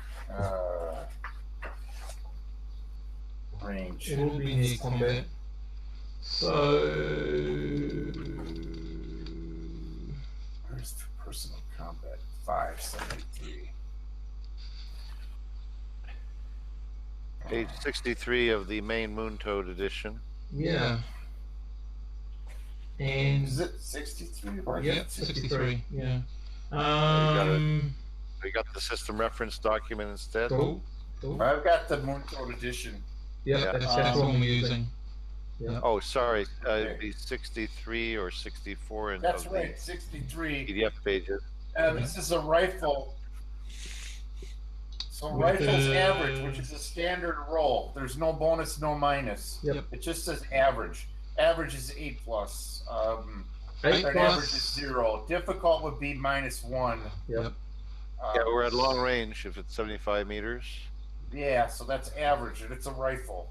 So average, got it. average, yeah. Okay. I don't know why it says average.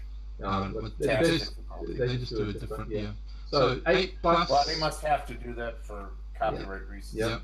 So 8 plus any skill, well, 8 minus any skill, minus any high stats, and the resultant number is what you gotta get over.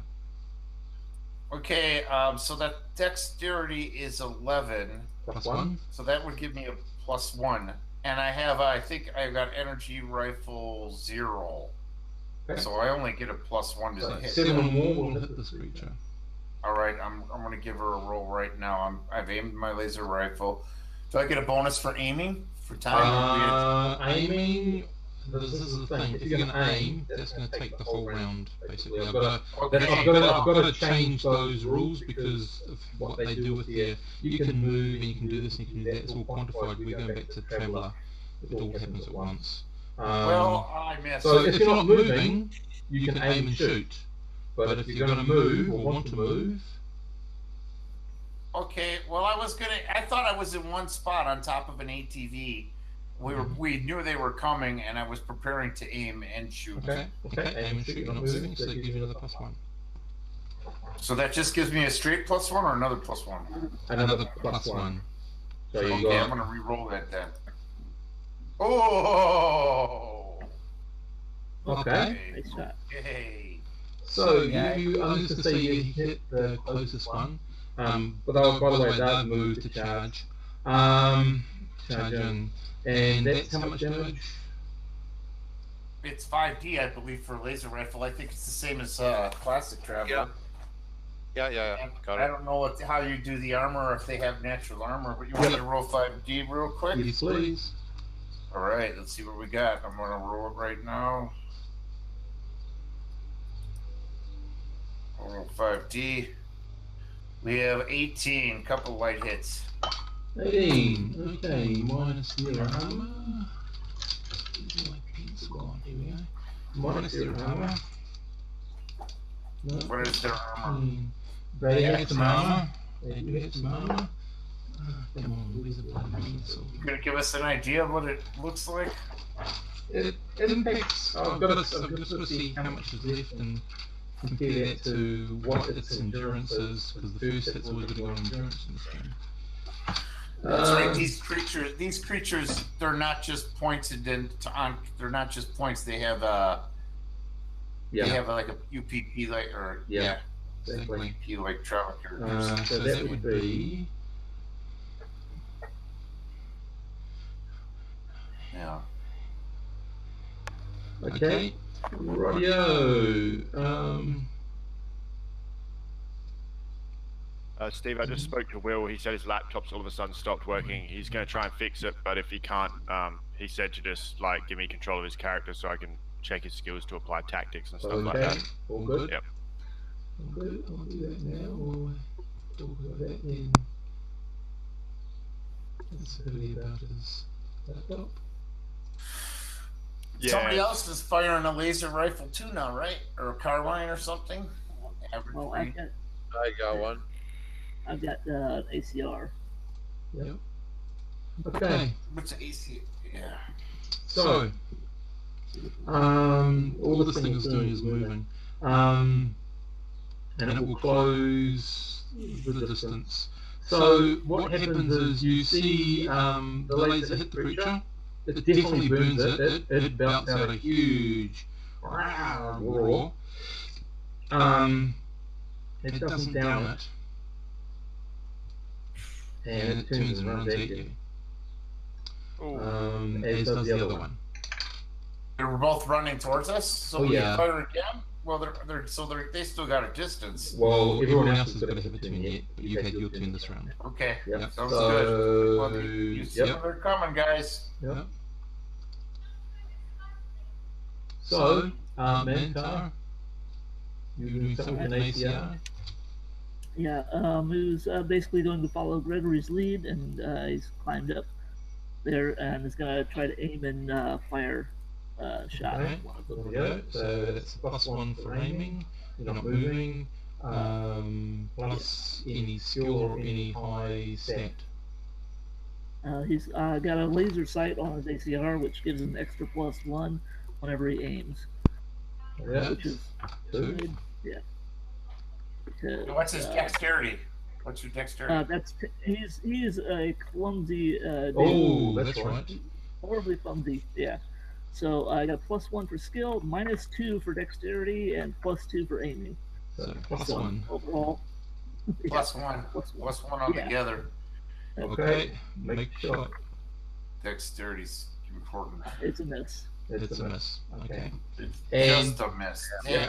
Damn. Just Okay, so Donovan, I believe you're. Yeah. Where are you? Yeah. Okay. You said that I was with the lead or the truck. In or number the 2, 18, right? In the number 2 truck. Number, Yeah. So. number So I just want to put a yellow dot. Which are you on the left side or the right side facing it? Are you? Well, I wasn't with the one being repaired, so therefore I'm on the right one. Yeah, Which you but call- on the right one, are you on the left side of the vehicle or on the right side of the vehicle, the front or the back? Okay. Are you leaning over the bonnet, aiming and shooting, or are you in front of the vehicle shooting at it, or what's your position? Well, the terminology is different for me. It's a hooded front and Hood, trunk in back. Right, But So yeah, the I'm hood gonna of the be, trunk. so I'm going to be on the left side away from the running Yeah. heavy metal bears. Yeah. And Heavy metal beers. but since I'm on the hood, I can prop my gun and cool. maybe even take aim. But my dex mod is +2, so that helps. Yep. Okay. And So it's an average put it roll, there, which yeah. is the 8 or more. You mean? Yep. So what's your bonuses Okay. all up? Well, the skill plus dex is going to be 4 in all, so I can make a roll. I've already set it up as a macro. Yep. So give me an energy rifle roll. I think that's it. Oh yeah, okay. Somehow I just have the one now. Is that right? Let me just check one thing here. What did I do?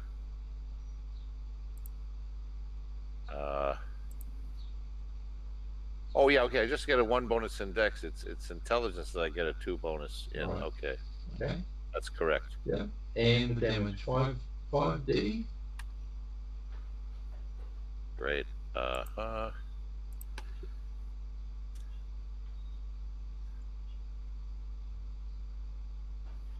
15. Okay. 15. Okay.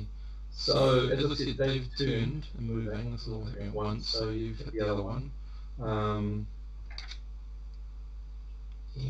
that's down here. And, okay. And that one's got. Okay. It too whimpers a little bit as you can hear the laser sizzle into its flesh. But it doesn't seem to stop it from charging at you guys. So they're just moving and moving, so they're going to cover roughly 50 feet. These boys got high Yeah. stats, man. Oh Hey, yeah, they got some kind of high armor. yeah. Shit. That's nasty. I mean, we're hitting them with powerful lasers here, Right. powerful weapons. We're not dropping Do we them, have- scaring them off. No, not I've done all the rolls, and not scared off at all. They are definitely That's attacking. bad. Do That's we not have? good at all. Can we fire again? Or is it? The second Yuri, yeah, I think that was everyone. I think Will's character only has great sword skill, no actually guns. So. Oh. Yeah. Okay. Yeah, I think he's mostly his sword skill's ridiculous, but Yeah, get him Yeah, up this close is to where the you- sword. This is where you gotta oil up your chest and take your sword and go mano a mano with these That's things. the one. Yeah. he may well. He may well. I've got Well, a they're slug not pistol, that close yet. but If they get that close, we're in trouble. Right now, they're coming on in from like 75 Yeah, meters. and at The one- 20, and they're at 25 when you guys get to shoot next. Matt, the one your thing, character. Steve, I didn't do my equipment, so if I had have bought anything, would I have been able to take it on the mission? Yes. Yeah. All right. Well, I assume. Yeah, he's only really got. I assume Will would have got an energy pistol if he could. What was the Can't get Where an did we energy land? pistol. It's Can't technically get an energy unavailable. pistol. No. All right. I assume he would have had his shotgun on him, but that's about it then. Okay. And my character would have had a slug pistol, and it's probably about it, Okay. unless. Yeah. So He what wouldn't have been able to get pistol? energy weapons, so. Yeah. Just a standard slug pistol, I would say. There's all sorts Like I of said, pistols, yeah. so. All right. So I can probably just not shoot this round then, because I did just bring up the book to have a look at it. okay. Well, you have a look at that. Will. Okay. So you guys are inside number 2 then. That's basically saying you're inside the vessel. Okay, guys, 3 of you outside. It's it will be your turn again, and just to represent where they are now.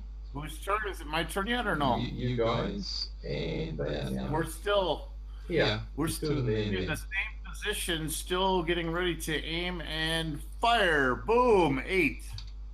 That's a hit on. I'm assuming you're going to be hitting the same one you did last time. Well, the one that's charging at me that I hit the first time would Yep. be a good bet. Yeah. Cool. Okay. Damage, please. We got 5D damage.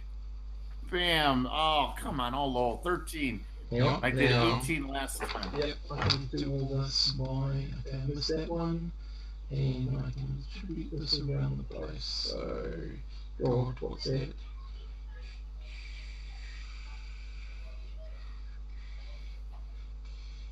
Okay, that takes that one down to that, and, no, it's down to that, and it takes that down to that. It's still charging at you.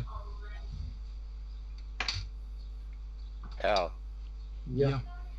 Okay, Manta. I just need to know which one are you shooting at? The same one that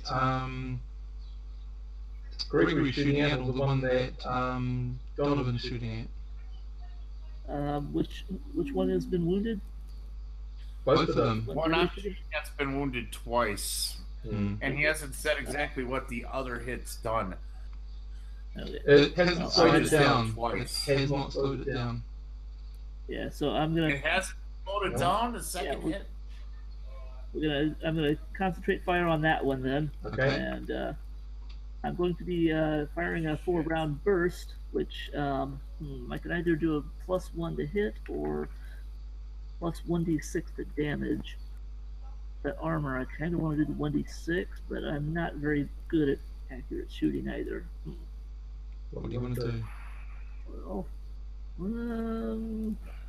all right, I'll take the +1 to hit. Okay.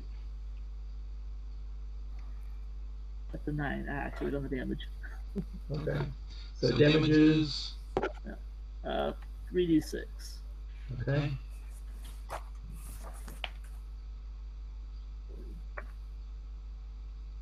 Wait, what? 3d6. Okay. So I will put. What was that? Take that down to here. And that takes that down to there. Whoa. So, okay, and that one is there. Okay, Mario, Donovan. Are you Donovan? What are you doing? Okay, same thing. Yep. Same thing and same target. Okay. Second pair, and it's short, medium, and long are all the same roll of those, so no difference. Okay. Not successful. Oh, I missed. Okay. Round. Okay.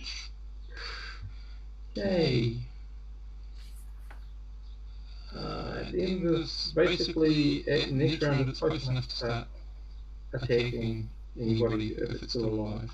But it's all going to be simultaneous, so it may get a bite or a sting as you shoot it to death if you're lucky. Yeah, Otherwise, we're going to have to bundle into the ATVs and just have it batter our ATV with its 800 kilogram girth and just. I don't think we're capable of doing that now, are we? Don't know. Oh. Okay. Matt, I mean, you ready to ATV doors go? and things are pretty sturdy. Yeah. You ready to go, Matt? Yeah, I was going to say it'd be an auto pistol, and we definitely weren't able to get any energy weapons, were we, at all? You can't get energy pistols. Oh, okay. Then I would have probably an energy rifle on And me. you have at least 0 skill in the energy rifle. Yes, I have a 0 in it. Oh. Okay. Yeah, so where was I? I had it up here. Oh, god damn it. Laser rifle. Okay.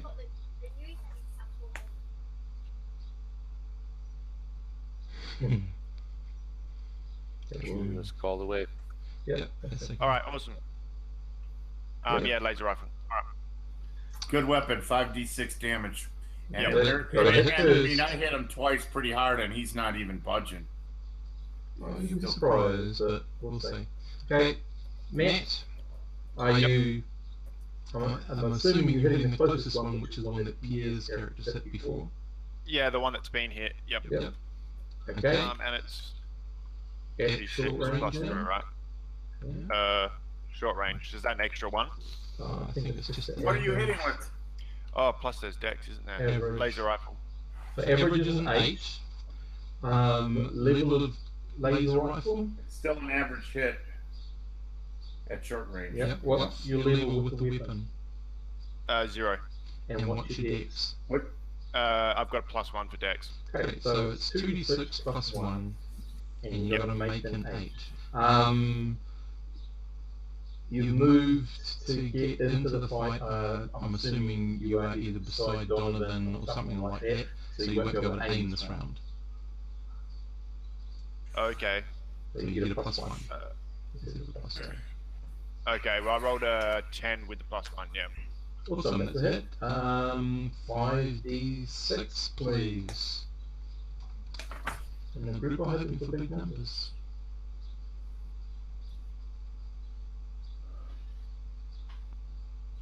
That's nice.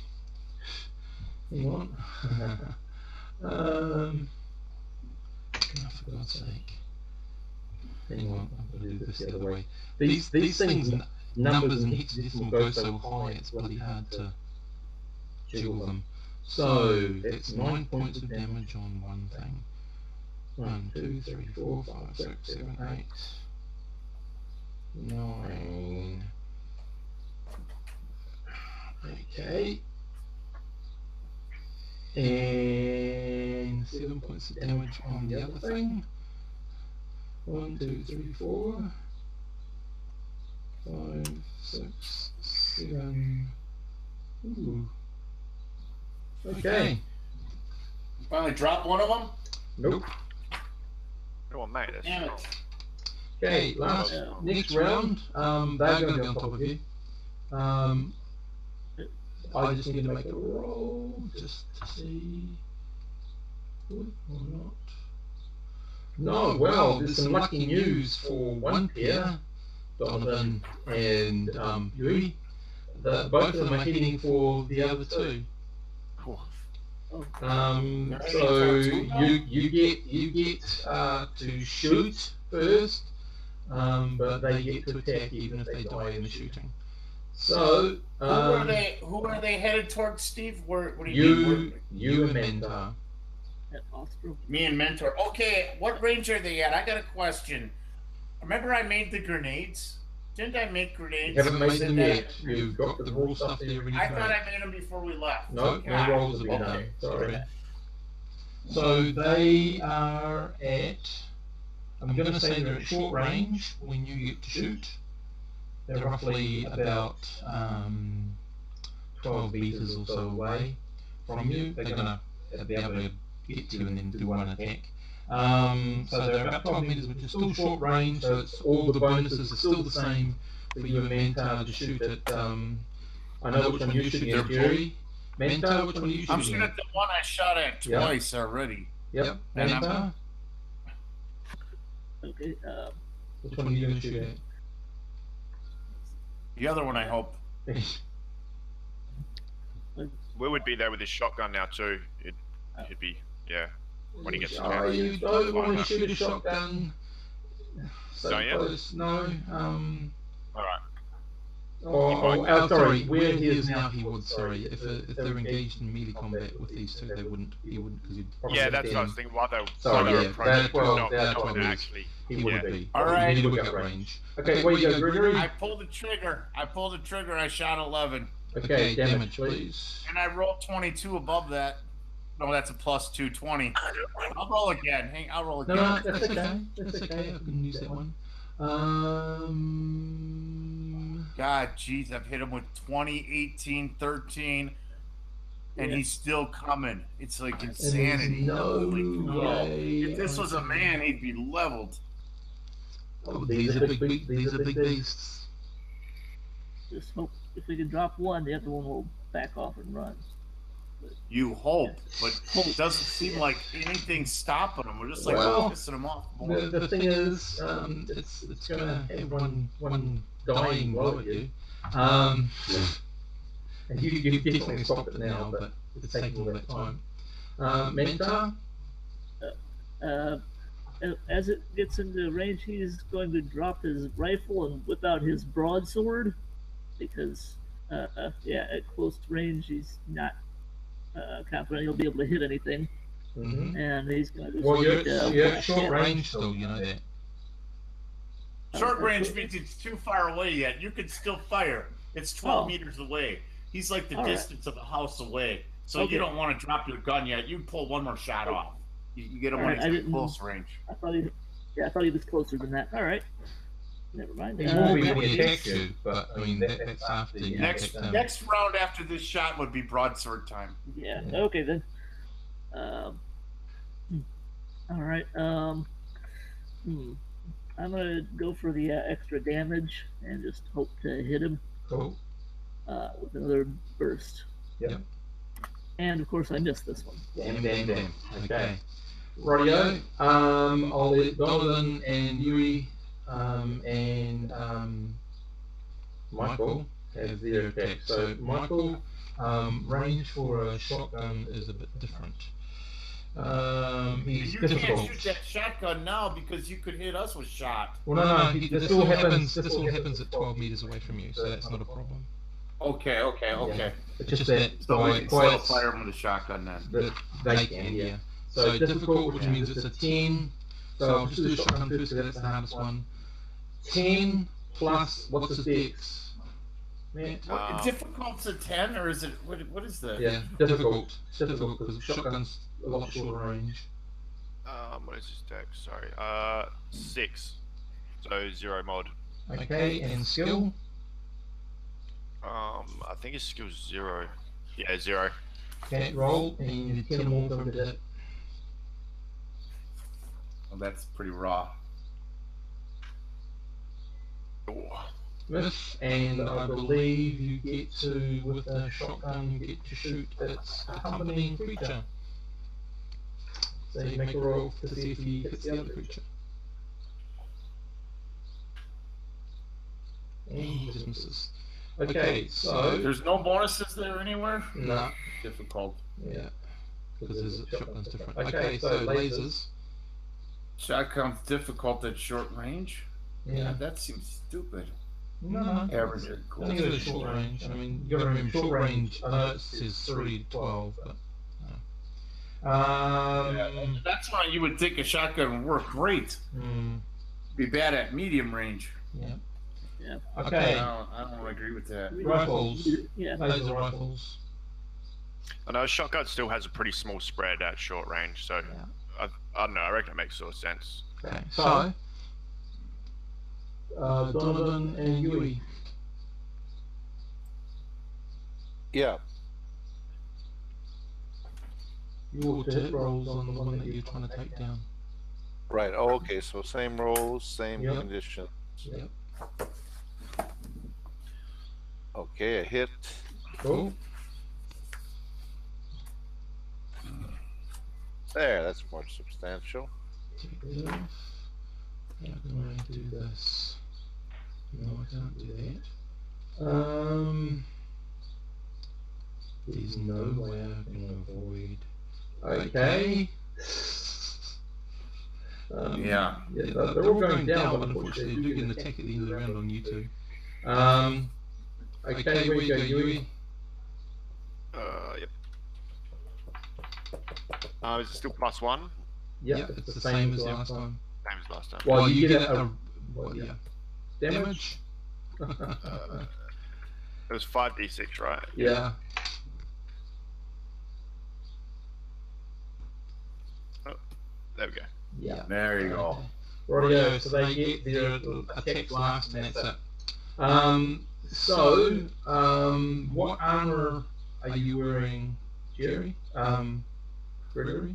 I thought I blew him away at 12 meters away, man. How's he hitting me? I'm wearing cloth and a flak jacket. Yeah, because it's I'm not, wearing both. everyone attacks Flak at the same jacket. time. Yep. Holy crap, I gotta do my armor too. Yeah. Yeah. Definitely cloth.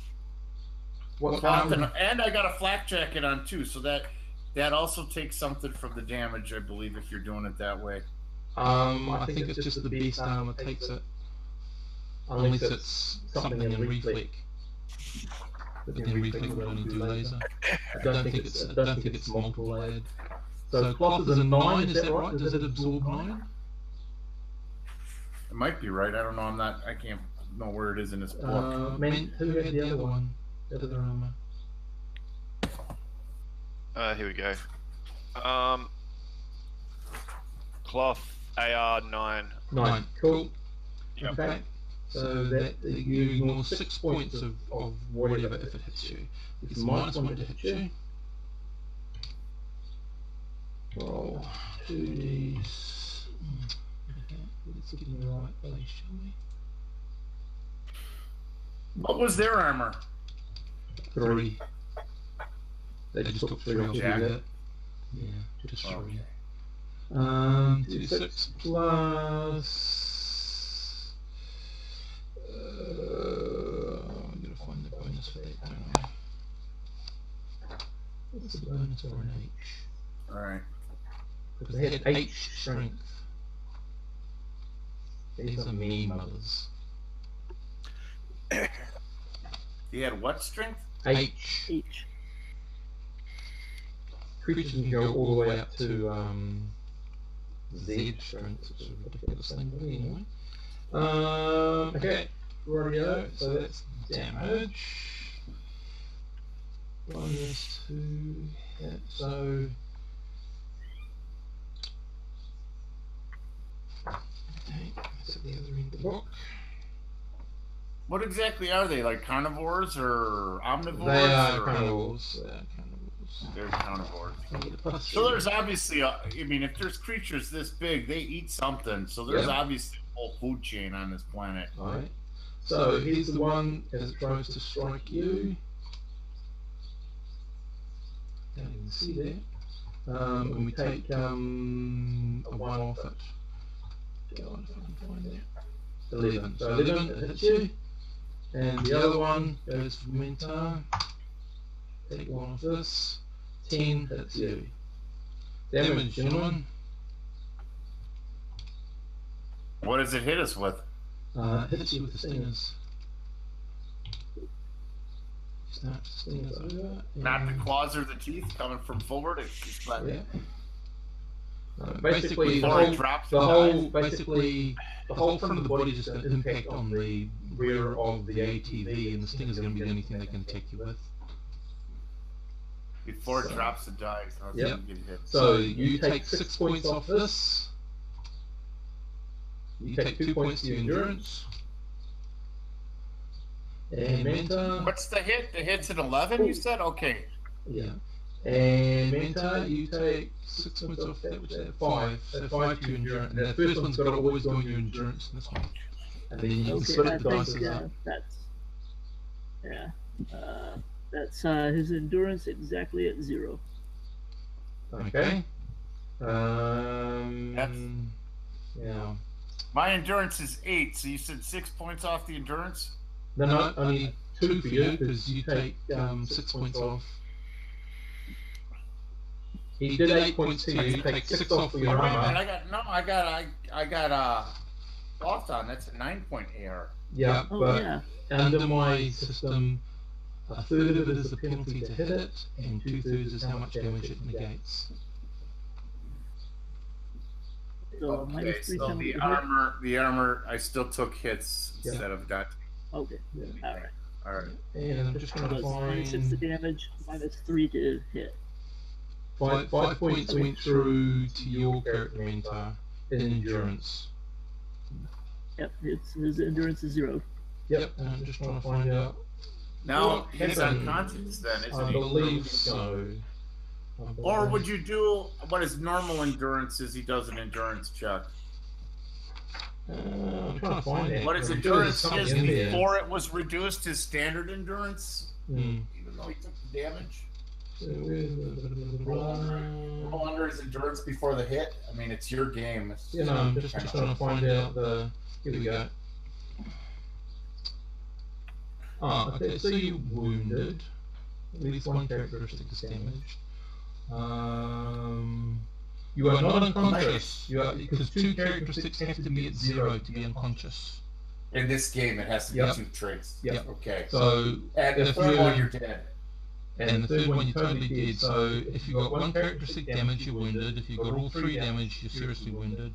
2 characteristics are at 0, you're unconscious, and at 3, all 0, you're dead. So you're wounded. So You're wounded pretty good. I've been just scratched, more or less. Pretty I'm much. not punctured or anything by the Yeah. stinger, but I took a good. It whipped me or knocked me down. okay, so first aid. Rightio. Okay, you can get over to Donovan and you can offer them first aid. And this is twice the effect of the medicine skill. So the effect is how much you get your roll by. So the higher you can get above 8 is twice. So if it's 8, it's 1. If it's 9, it's 2 points. If it's 10, it's 4 points. Goes like that. Have we got our Supreme Medic with us? You've I heard got someone- That's Donovan. Pierre's the medic. Nice. Donovan, Yeah. you want to rush over there and give both of them some first aid? You're going to do it once. Are they dead? The creature Um, dead? Gregory looks scratched, but Ostrom looks Focus on the dude who The took creature. your hit. I'm okay. Yeah. I'm just pained. I'll be okay. Can I assist with my medicine 1? Would that help out at all? Well, you could do one person and you could do the other. On the medic one, you might as well check me out. I'm just got Yeah. a bruise. Yeah. I'll do that. I'll check you out, mate. No worries. Okay, so Yeah, that leaves right. you Ostrom. Higher the better for All right. The guy you want to focus on because he took a bigger hit. He took a blaster. He got 6 points. He's down to Hey, 0. that's One. pretty minimal. 1. Yep, so 1 point back to Ostrom. How many points back to me? Good do a roll. Do a medic roll. 2 points back to you. I'm back to normal. Yep. I'm good. Yep. I'm good. So, Shake it off. I just got a yeah. little sore, but I'm good. Is What's there any your bonus to medicine from Intel? no? What's your character's endurance score normally, Mentor? Normally it's 5. 5, which is -1. So that means you heal 1 plus, if it's gear, 2, 3 points per day. So if Pierre's character is looking after you, you'll heal 3 points a day. If Matt's character is looking after you, you'll heal 2 points a day. You need Pierre looking after you. Yeah. That's the higher medic. Yeah. So And tomorrow really, you you'll can heal just 3. take run and get out of here. Yep. So tomorrow you'll heal 3. Today he's just patched up as best he can. Okay, so that does not do anything to your abilities to do what you have to do. So before the fight, so you finally see these mothers. These things are huge. You know, far away they look big. Up close they look huge. The teeth don't look so bad as the stingers and the claws when you actually get to look at them. The stinger, yeah.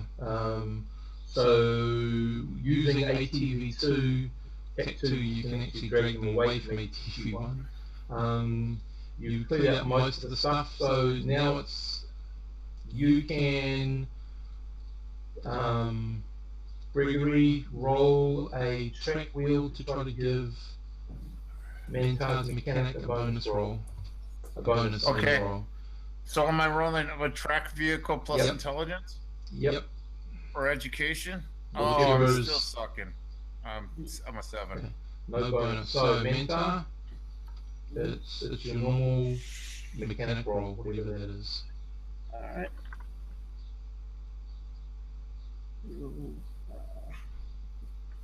One, there we go. Okay, you're having some difficulty getting the tracks off, and it's taking some time. I mean, that fight took all of like 2 or 3 minutes. This is how much time that took you. So they're both laying there dead in the snow, huh? We killed them. Lucky. Yeah, well, they've been, the others have dragged them off with the other ATV, so they're away from where you are. Donovan, or someone would be radioing back, probably will say Will's character's radioing back the event, that leaves Donovan and Yuri to get out and examine the creatures if you want to. You two, you spend an hour trying to get these tracks off. You haven't been successful. You just keep going at it until you can get them removed. So you are at around about midday. So you've got about another half day to work on these things. Okay. I'm going to give her another stab. Yep. 10. Okay, +1. Add another one to your roll, Santa. Oh, I haven't got it now. Okay. Nice. Okay. This number is doubled because I'm taking it 1 for each track. Okay, 6. Okay. So the rest of the day it takes you to get off the right side, and the first 6 hours of the next day it takes you to get off the left side. Replacing the servos is only going to take you an hour. And are you going to are you just ripping them off and putting new ones on, and just keeping the old ones for later, or chucking them away? What do you want to do? Well, we got a lot of room since we're gonna have a empty ATV. Might as well stash them inside. Maybe we can repair them or something later. Okay. You just whack on the new servos. So another roll, please, Jerry. Have them whack on the new servos and. Okay. 13. +1. With the +1 there, Mentor. Alright, here we go. Yeah. Nice. Good deal. Radio. 4 hours into the day. So at the end of the day, you've removed the tracks, you've put the servos back in. In the morning, all you got to do is reattach the tracks, and you're ready to rock. providing Now, nothing what else. about you can- my electronic defense system I designed? Can we use that still, or activate it, keep the orbs away? Or we You don't- can, but the problem is you're going to have to stay on ATV1. Because once you activate it, you can't get down on the snow because it's got an electric current grounding through it. Well, I guess we're going to have to just have it ready if we need it, but we won't be able to activate it right now. We got to Okay. get the help back. Yep. Okay. Night goes through. The next day, as I said, We're headed back now, right? all you got to do is whack on the tracks. So I'm going to say that's a done deal. I just need to roll for some time for that. So this is times by 2. Okay, rightio. So you can start rolling back at around about what would be roughly 2 o'clock in the afternoon. You can start rolling back. So you can travel a bit into the night. And you've Now I'm driving the original ATV or the one we were picking up. It's up to you guys. Who Who's else has got? driving what? Who else has got a tracked vehicle? Yeah. These are both tracked ATVs. Well, Yep. Yeah, well, I'll just take the treads off and I'll call it a wheeled vehicle and drive on the wheels. Yeah, unfortunately the wheels won't somebody's reach the got ground. to drive each of them. We got somebody else with track 0 Yeah. at least, right? So Matt, Does Jack of all trades alter the vehicle, like all the different yeah, it vehicles, gives, or is basically you can try you because you've got JOT2, you can slide. That means you get a -1 on anything. yeah, I have a -1 on track vehicle then. That's better than a -3. Yep. If you got an intelligence bonus or an education bonus or a dex bonus, you could zero it out. But Yeah, still, it'd be yeah. a little rough running into terrain. I thought we had somebody else with track vehicle. What about Will's character? Does he have tracked Will's vehicle? character, Let me have a I look. think Will had it. Not sure. Check his character because I knew we had another track vehicle operator. You mean One of you mean yeah. Michael? Michael, Michael. like Will? Michael. Yeah, Yeah. Nah, he's got no track vehicle. Oh, okay. Right, well, it He's looks got like track vehicle. right, Yuri, you're driving one of the trucks back. Alrighty, I do have an intel bonus, so does that zero it out? Or I've got two mod on my intel. Well, we'll talk about it when you get to the Alright. issue. There's some So rough terrain to cross Yeah, back. yeah. I mean, there's some dangerous terrain. Alright, Takes no worries. skill to get over. let me roll. I think I got a +2 because I get a dex or an education Okay. bonus plus my skills 1. Yeah. Okay. So you roll at roughly 2 o'clock in the afternoon. That means you're going to have to be travelling a little bit into the night,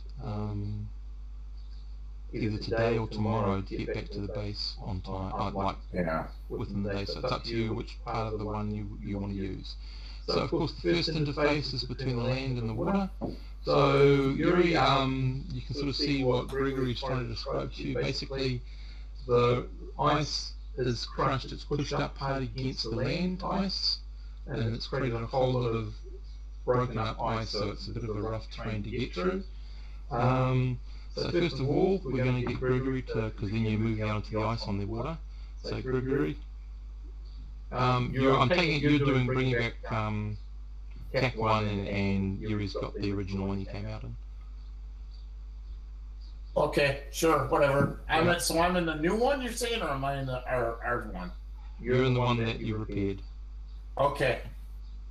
And we've got the gear and all the life support running and everything. And Yep. what was left? Well, So Menta's character sorted all out before you went in to do the servos. well, and I think I would want to take the lead and have Yeah. him follow my tracks I would because definitely be. I'm more skilled. You know what I mean? And you might be able to give him a little bit better of a bonus. We'll Because see. if I successfully get Yeah. over crevices, he'll know to follow my path to a T.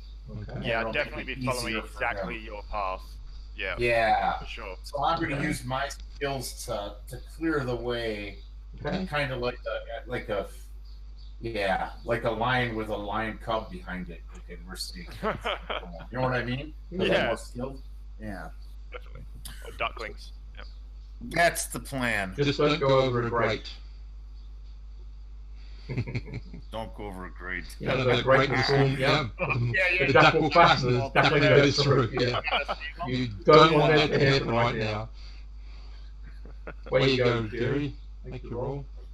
All right, we're gonna go rolling along day one. Okay. That's basically going to give you a +1 on your rolls, Matt.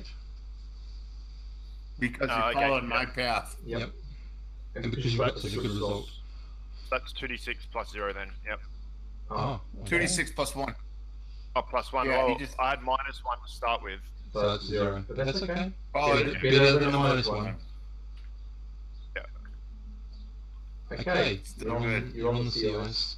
Okay, so your next choice is, are you going to travel a bit further into the night on the flat sea ice, or are you going to wait until day and travel on the land ice, should you get onto the land ice to get back to the base tomorrow?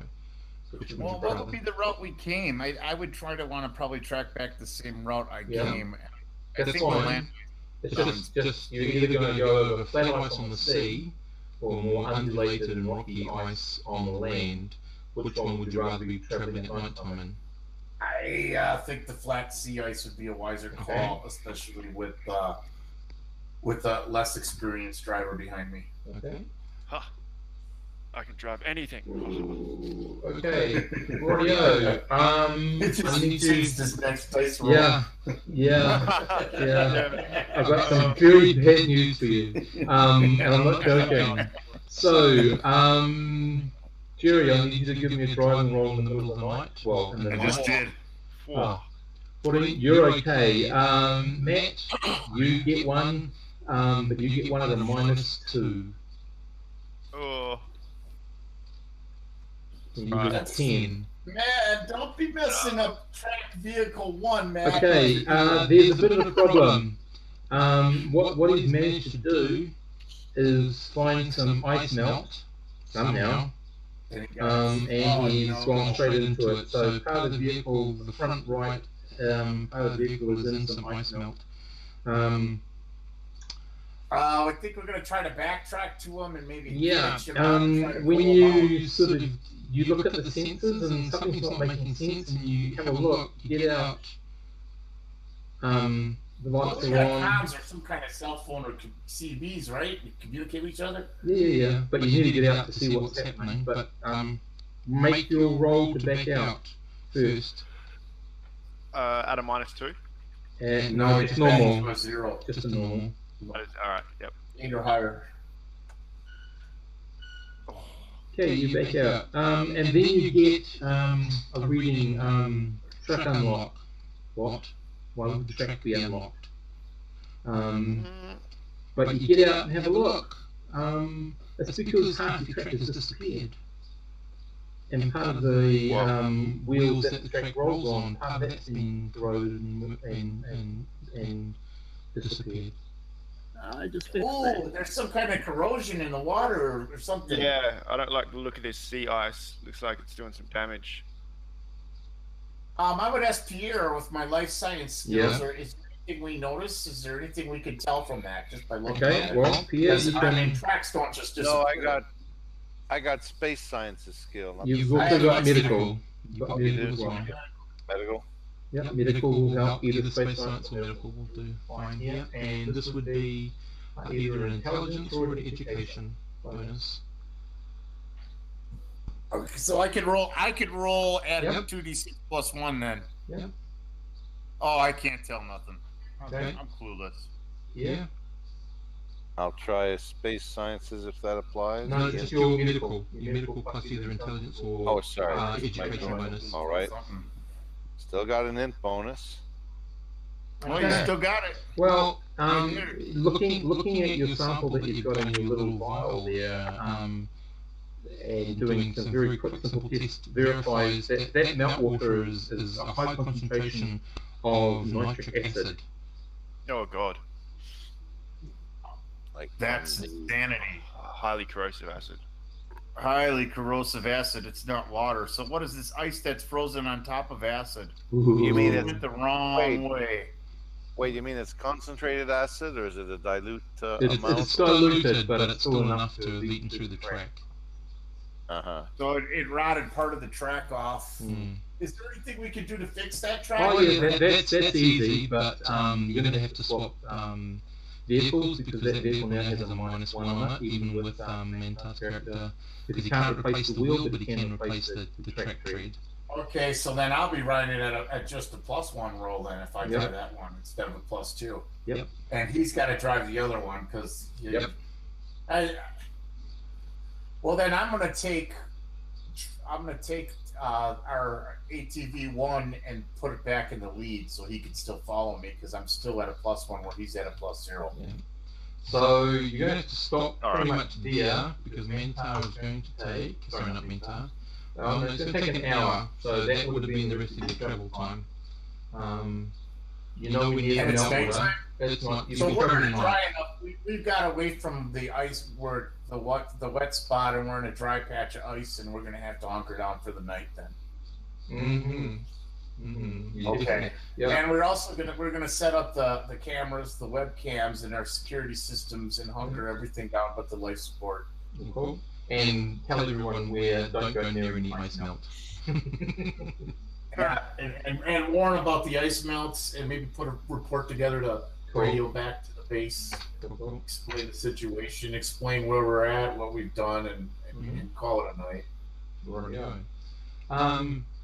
The night goes through. The morning, of course, the temperatures have gone down, so the ice melt has been refrozen, but you can definitely see sort of the depression of it.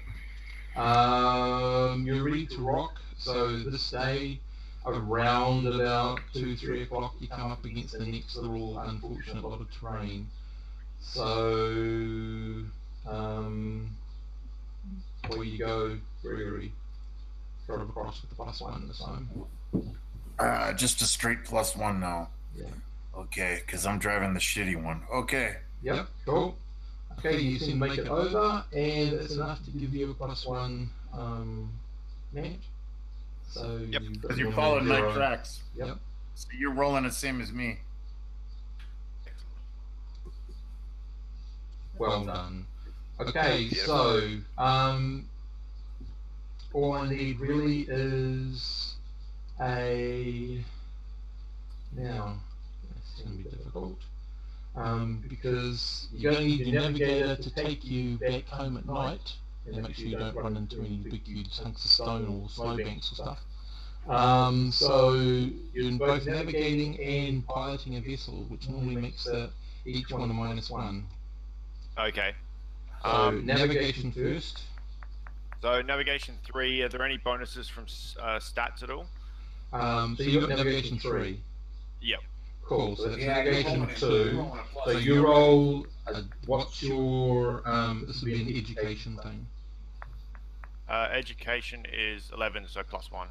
Okay, so you back up to +3. So you 1d6 +3, and I roll secretly the other dice because you don't know. Oh, because you don't know a portion. Yeah, that's cool. Right. Ooh. What'd you roll? Rolled a 1. You rolled a 4 +3 is 7. Oh, you got it. 1 + 3. Oh, 1 + 3 is 4. You don't know for sure. Okay. It's longer. Yeah. Okay. Radio. Matt. You don't know. You might not have rolled it then. Sorry, not Matt. Sorry. Gregory first. Make your piloting roll, please, with a minus. I'm piloting. Well, vehicle roll. Sorry, with a minus. Let me have a look at this. -2. -2. Well, right now I originally had a +2. So a -2 would give me a 0. Plus, you only had a +1 because you got the default, the bunged up. Oh, ship. so I'm at a -1 then this time. Oh yeah, that's okay. Your navigators led you onto a hugely rocky zone, which has managed to rip up your drivetrain. Oh God, no! I'm cussing up a storm. Drivetrain! I should have done this shit myself, son of a bitch. Why did we get another driver out here? Oh, mate. Splashed my coffee on the floor, threw my coffee cup. Well, the cool thing is, he has got you within 4 kilometres of the base. She got you within 4 kilometres of the base before she's managed to get your vehicle to. So the drivetrain is completely out.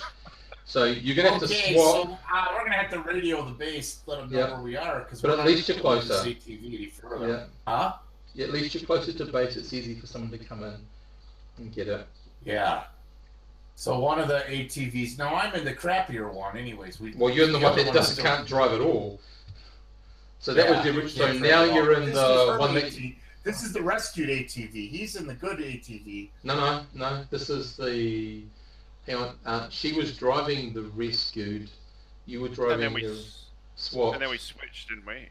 Yeah. Oh, yeah. that's right. So, yeah. Switch. So I wrecked the good. So the good, they're both kind of messed up now. Yeah. Yeah. So not only did we rescue both ATVs, we also messed both of them up. Yeah. Isn't that fun? We got him within a stone's throw for a great, wonderful, happy supervisor when we get back. Shit, yes. Okay, so you're at a -1 to drive the group, Jerry. When you get back on board the one that can still work, and you'll need another nav roll, please, same as what we did before. Yep. So, 1D. I'm at a -1 altogether to drive still. Not yet. No, because we've got to see what she I was gets. at +2 before. Yeah, you're a +1 at the moment because you're in the slightly damaged original. Sorry, what was 1d4 plus 1d6. 1d6 plus your full skill 3. because you're doing just the job of navigation. Yeah. All right. Oh, yeah. Cool. What did you roll? And not anything for education. Yeah, +1. So 4. 1d6 plus 4. All right. Oh my God! A 1 again. Well, as long as he rolled a 3 or higher, you're okay. But boy, are you choking. Okay, you roll your track vehicle with a +1, Jerry. I'm at my track vehicle with a +1. That's all. Oh my God! Oh my God! Okay. Oh, shit. Okay. There'll be some minor damage there. It might be time for you guys just to go. Let's not move the ships whatsoever, the vehicles whatsoever. Thank God this happened in the atmosphere, not in space. Radio, you hit the hull. You broke it basically into the hull.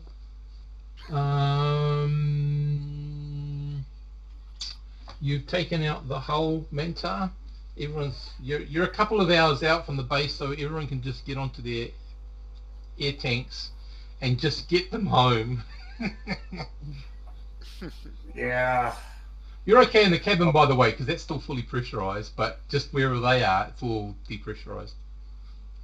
Oh, well, the native atmosphere's inside now. By the way, I was going to mention what Pierre said before about like changing your names to your character, because I feel like it's conducive to starting the game and getting to know everyone's character names. Yep. Yeah. So if you guys could change your name to have your character name and then your name in brackets after it, that'd be really helpful. Yeah. Yeah, I mentioned it. I just wanted to reiterate it. Because I feel like we're gonna be calling the characters Mantar and stuff for a while unless we do it. Yep. You go to the top right, click the gear, and then select display name and write your character. I'm working on it right now. Okay. And then save name. See, mine's here. God of Universe. Now I need to put an N there for it to actually work. Saving your precious but work. mine is much truer than the Pope, Space Pope, because I actually did create this universe. The Space Pope. Yeah, the Space Pope. He was one of my peoples. Archduke of everything. Yeah, that's the one. Okay, so Gregory, we need one more roll to see if you can get everyone home. Oh boy, +1 or +2? 1, only a +1. Okay, you rock in there, and that's why they don't tend to rove around at night. You rock in there at somewhere around about 9-10 o'clock at night. There's a couple of people. Adrian's there. She's sort of looking at the hole inside of the on the side of the truck. There's no number 2 truck. I just say we've had a lot of obstacles. It's been a rough few days. Besides being attacked by some monstrous creatures, this terrain is harsh. Yes, it is. This is the situation, but we did rescue it. We got to pull it out 4 kilometers. We're here. Here's the location. Okay, so she'll basically say everyone get to have some sleep, get some grub. She'll need the report on her desk by 7. So whoever wants to start to do that can do that.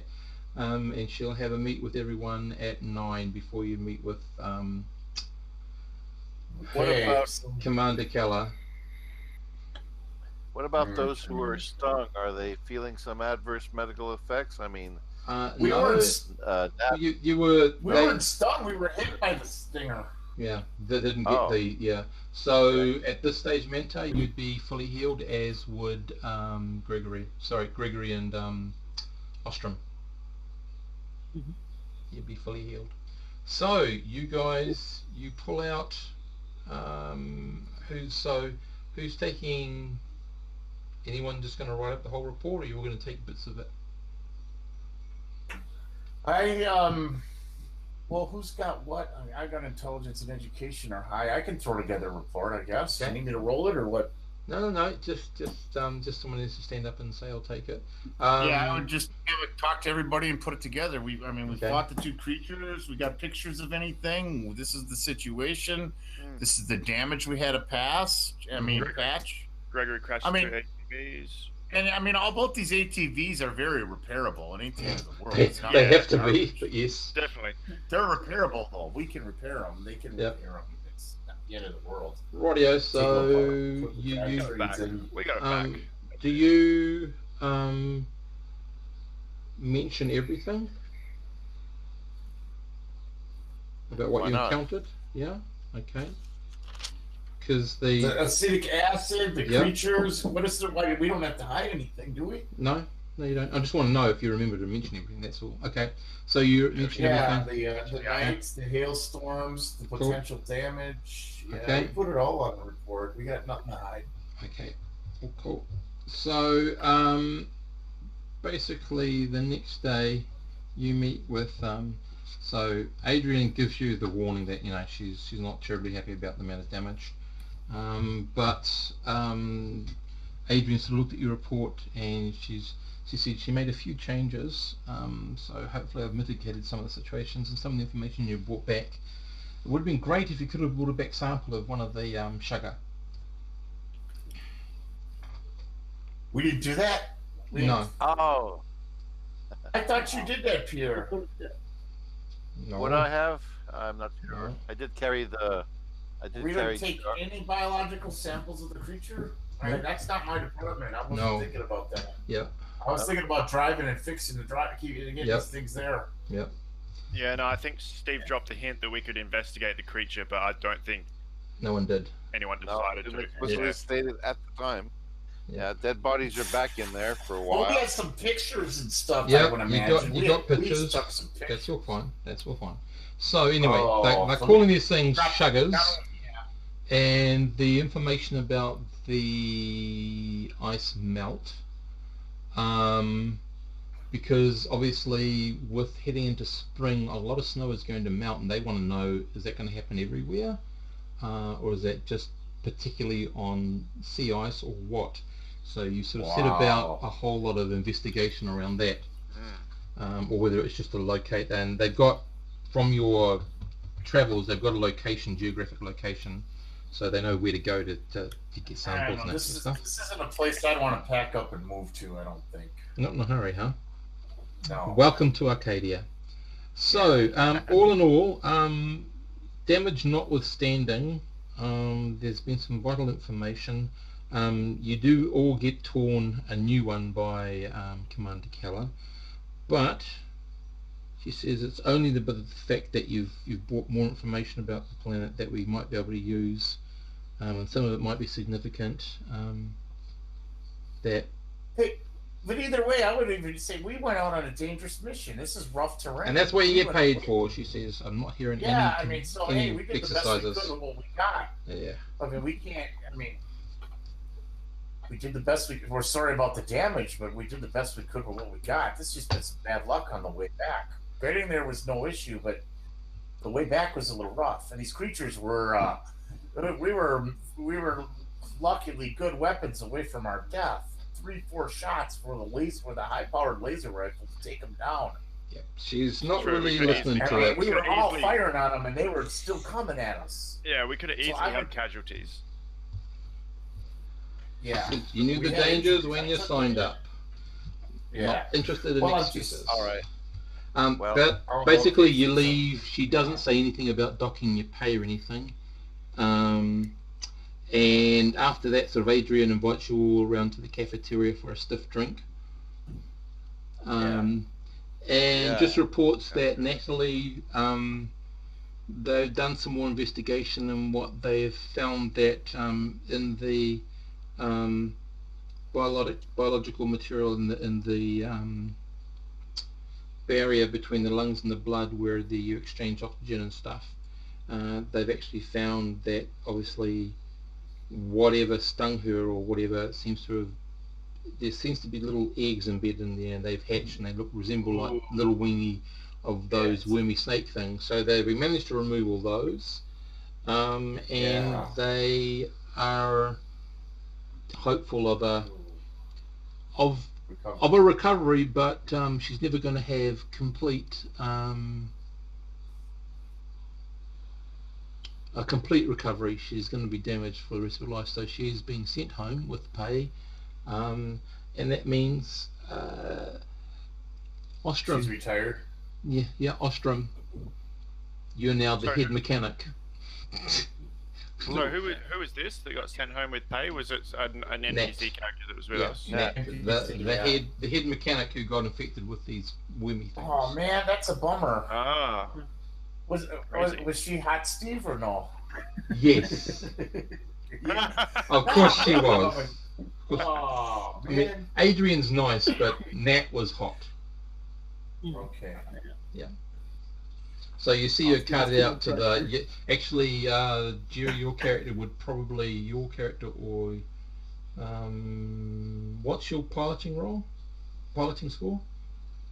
2. 2. Okay, your character would probably deliver her to the ship when it's time for her to be transferred out. So what do I fly? What do I take a shuttle up and fly her up to the Probably, starship? just a small interface vessel. Yeah, small interface vessel. A launch or something like that, and load her up and take her up. Because they would have from the main base.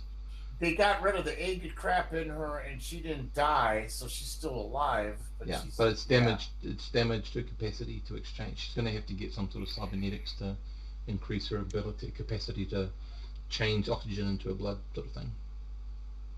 Gotcha. Okay. Yeah. Okay.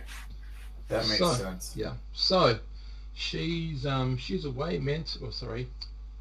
Ostrom, you have been promoted to the lead mechanic. But he's a mechanic 0. Man. I know. Yeah. You got to be kidding me. I mean, he's capable with an intelligence check, but I mean, they need a mechanic 1 or 2 at least. That's all they've got. That's very hard finding people coming to Arcadia. You understand why? Ostrom is it's not a real fancy, nice place. You can't breathe. You got ice. You got creatures. You got acid under the ice. You got 5-year seasons, and you're still in winter. Yeah, it's not where I want to call. It's not a place I want to anchor and call home. No. Oh boy. But yeah, we'll take them. What did we make on money wise? What do we make for that run? It's basically you get the cost of living, which is 800 credits out of 4,000 credits a month.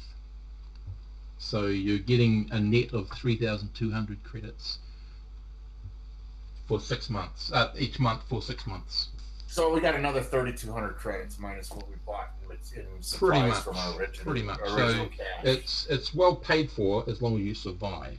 But we have a free room and board, so it's 800. Well, they take under 800 out of your pay to pay for all that stuff. So we're getting 4,000 a month to be here as servicemen or whatever we're doing.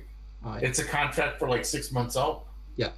And so I thought our characters we got some ability, or we had some ship shares, and we were going to get the hell out of here. Yeah, you always got one ship share, one. Yeah. Which is automatically very. One is like 20% value, isn't it? How many ship shares? No, for It's like 1/40th, isn't it? Yeah, because 40 ship shares is the complete share, complete ship. Oh. Yeah, so she's paid off. She's effectively got 1 year's mortgage paid off the ship. 40 ship shares. So So basically, you need at least 5 ship shares to be 20%. To buy a ship, you can purchase the rest of it. Pretty much, and then you'd be paying. So yeah, so she's not even so close we would to. need like a total of 5 to 10 ship shares. Yeah. And we could purchase a ship because we'd have down payments. Mm. Then we'd have a mortgage on it though and everything. But anyway, so we're stuck working for this crabby Keller lady for a little while. Yep. So you've been here for just over a month and a half. These guys have been here for, I'd say, close to 3 weeks. Okay. So you've got a I'm feeling. basically pilot operator, guys. So Yep. So so be it. shortly after this all happens, probably Keller, we're not sure, but all of you get transferred back to Arc 1, which is the main base, for some R&R and reassignment. Okay. So we're transferred to Arc 1. So that we're not ATV, and we flew, or I piloted us to there, and we're probably at Arc 1. someone came and got you. Okay. So we're going to be reassigned to do something else. We're probably going to leave Arcadia and be on another assignment. Oh no, you'll be on Arcadia. There's only 3 places, but at the moment, we're done with Keller. We got a new supervisor. You get the feeling that you're done with that Keller's behind it all, but you're not sure. Okay. Yeah. So you're in Arc 1, and in Arc 1 you've got a week's sort of leave R&R, sort of reassignment testing, all that sort of stuff. So that's sort of where you're at the moment. And at the end of that, I need all of you to make, and this will be, it's either going to be an intelligence or an education bonus. It doesn't matter which one, whichever one is the highest, or whichever one you particularly want to apply. Well, they're both +1, so cool. It doesn't. It's +1 to the roll. Roll a 2d6 plus the bonus or penalty, as the case may be. Each one of you. All right. Okay. I got 11. Cool. Whoops. Awesome. Okay. Not bad.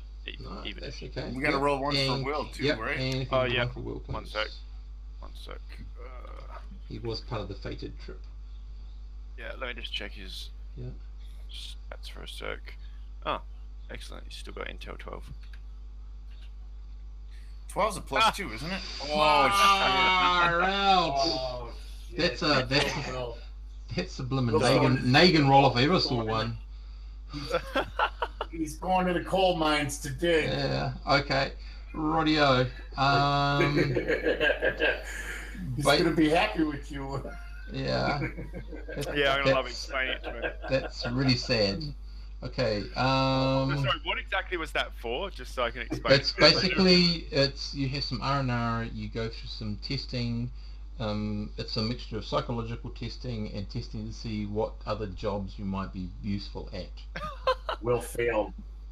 Yeah. Oh man. So under this new one, this new job, basically you're going to be assigned to Sub-Arc 2, the one that's the floating station.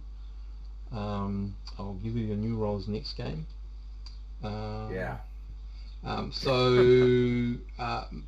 Donovan, you are actually going to be there, and you're heading up the medical area for a short while their head medical takes leave of absence. Gregory, you are going to be same but in the motor pool. Ostron, you are a support mechanic. Basically, several of their teams are being rotated out for some R&R, and you are taking over in the interim.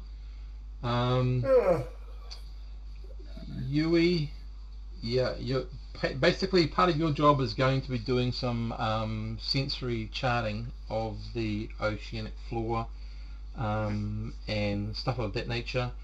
Michael, he just gets to be security. And what am I And doing he's again? not even What's Gregory doing? head. I Gregory, missed that. you are basically in charge of the motor pool. Of the what? Motor pool. The motorboat. Motor pool. Motor pool. Yeah. So Yeah. the motor pool here is not ATVs; it's submersibles primarily, brother. and a couple Under the of water. a couple of surface water vehicles and a couple of aircraft or shuttlecraft. So it's quite a big amount. So you may also be tasked with using some of those vessels. Thank goodness one of you's got water vehicles, I think, Donovan. I don't have water vehicle, but yeah. So that's some of the jobs you're going to be doing next time. Nice. Lovely. We get to discover the monsters under the sea. Yeah. Don't you love this sort of Nice. game of exploration? It's just And wonderful. that sea, don't forget, that sea, the ice was sitting on the sea, and the melt anyway, the ice seemed to be nitric acid based. Wonder what the sea's like. Nice. That'll be wonderful. Mm.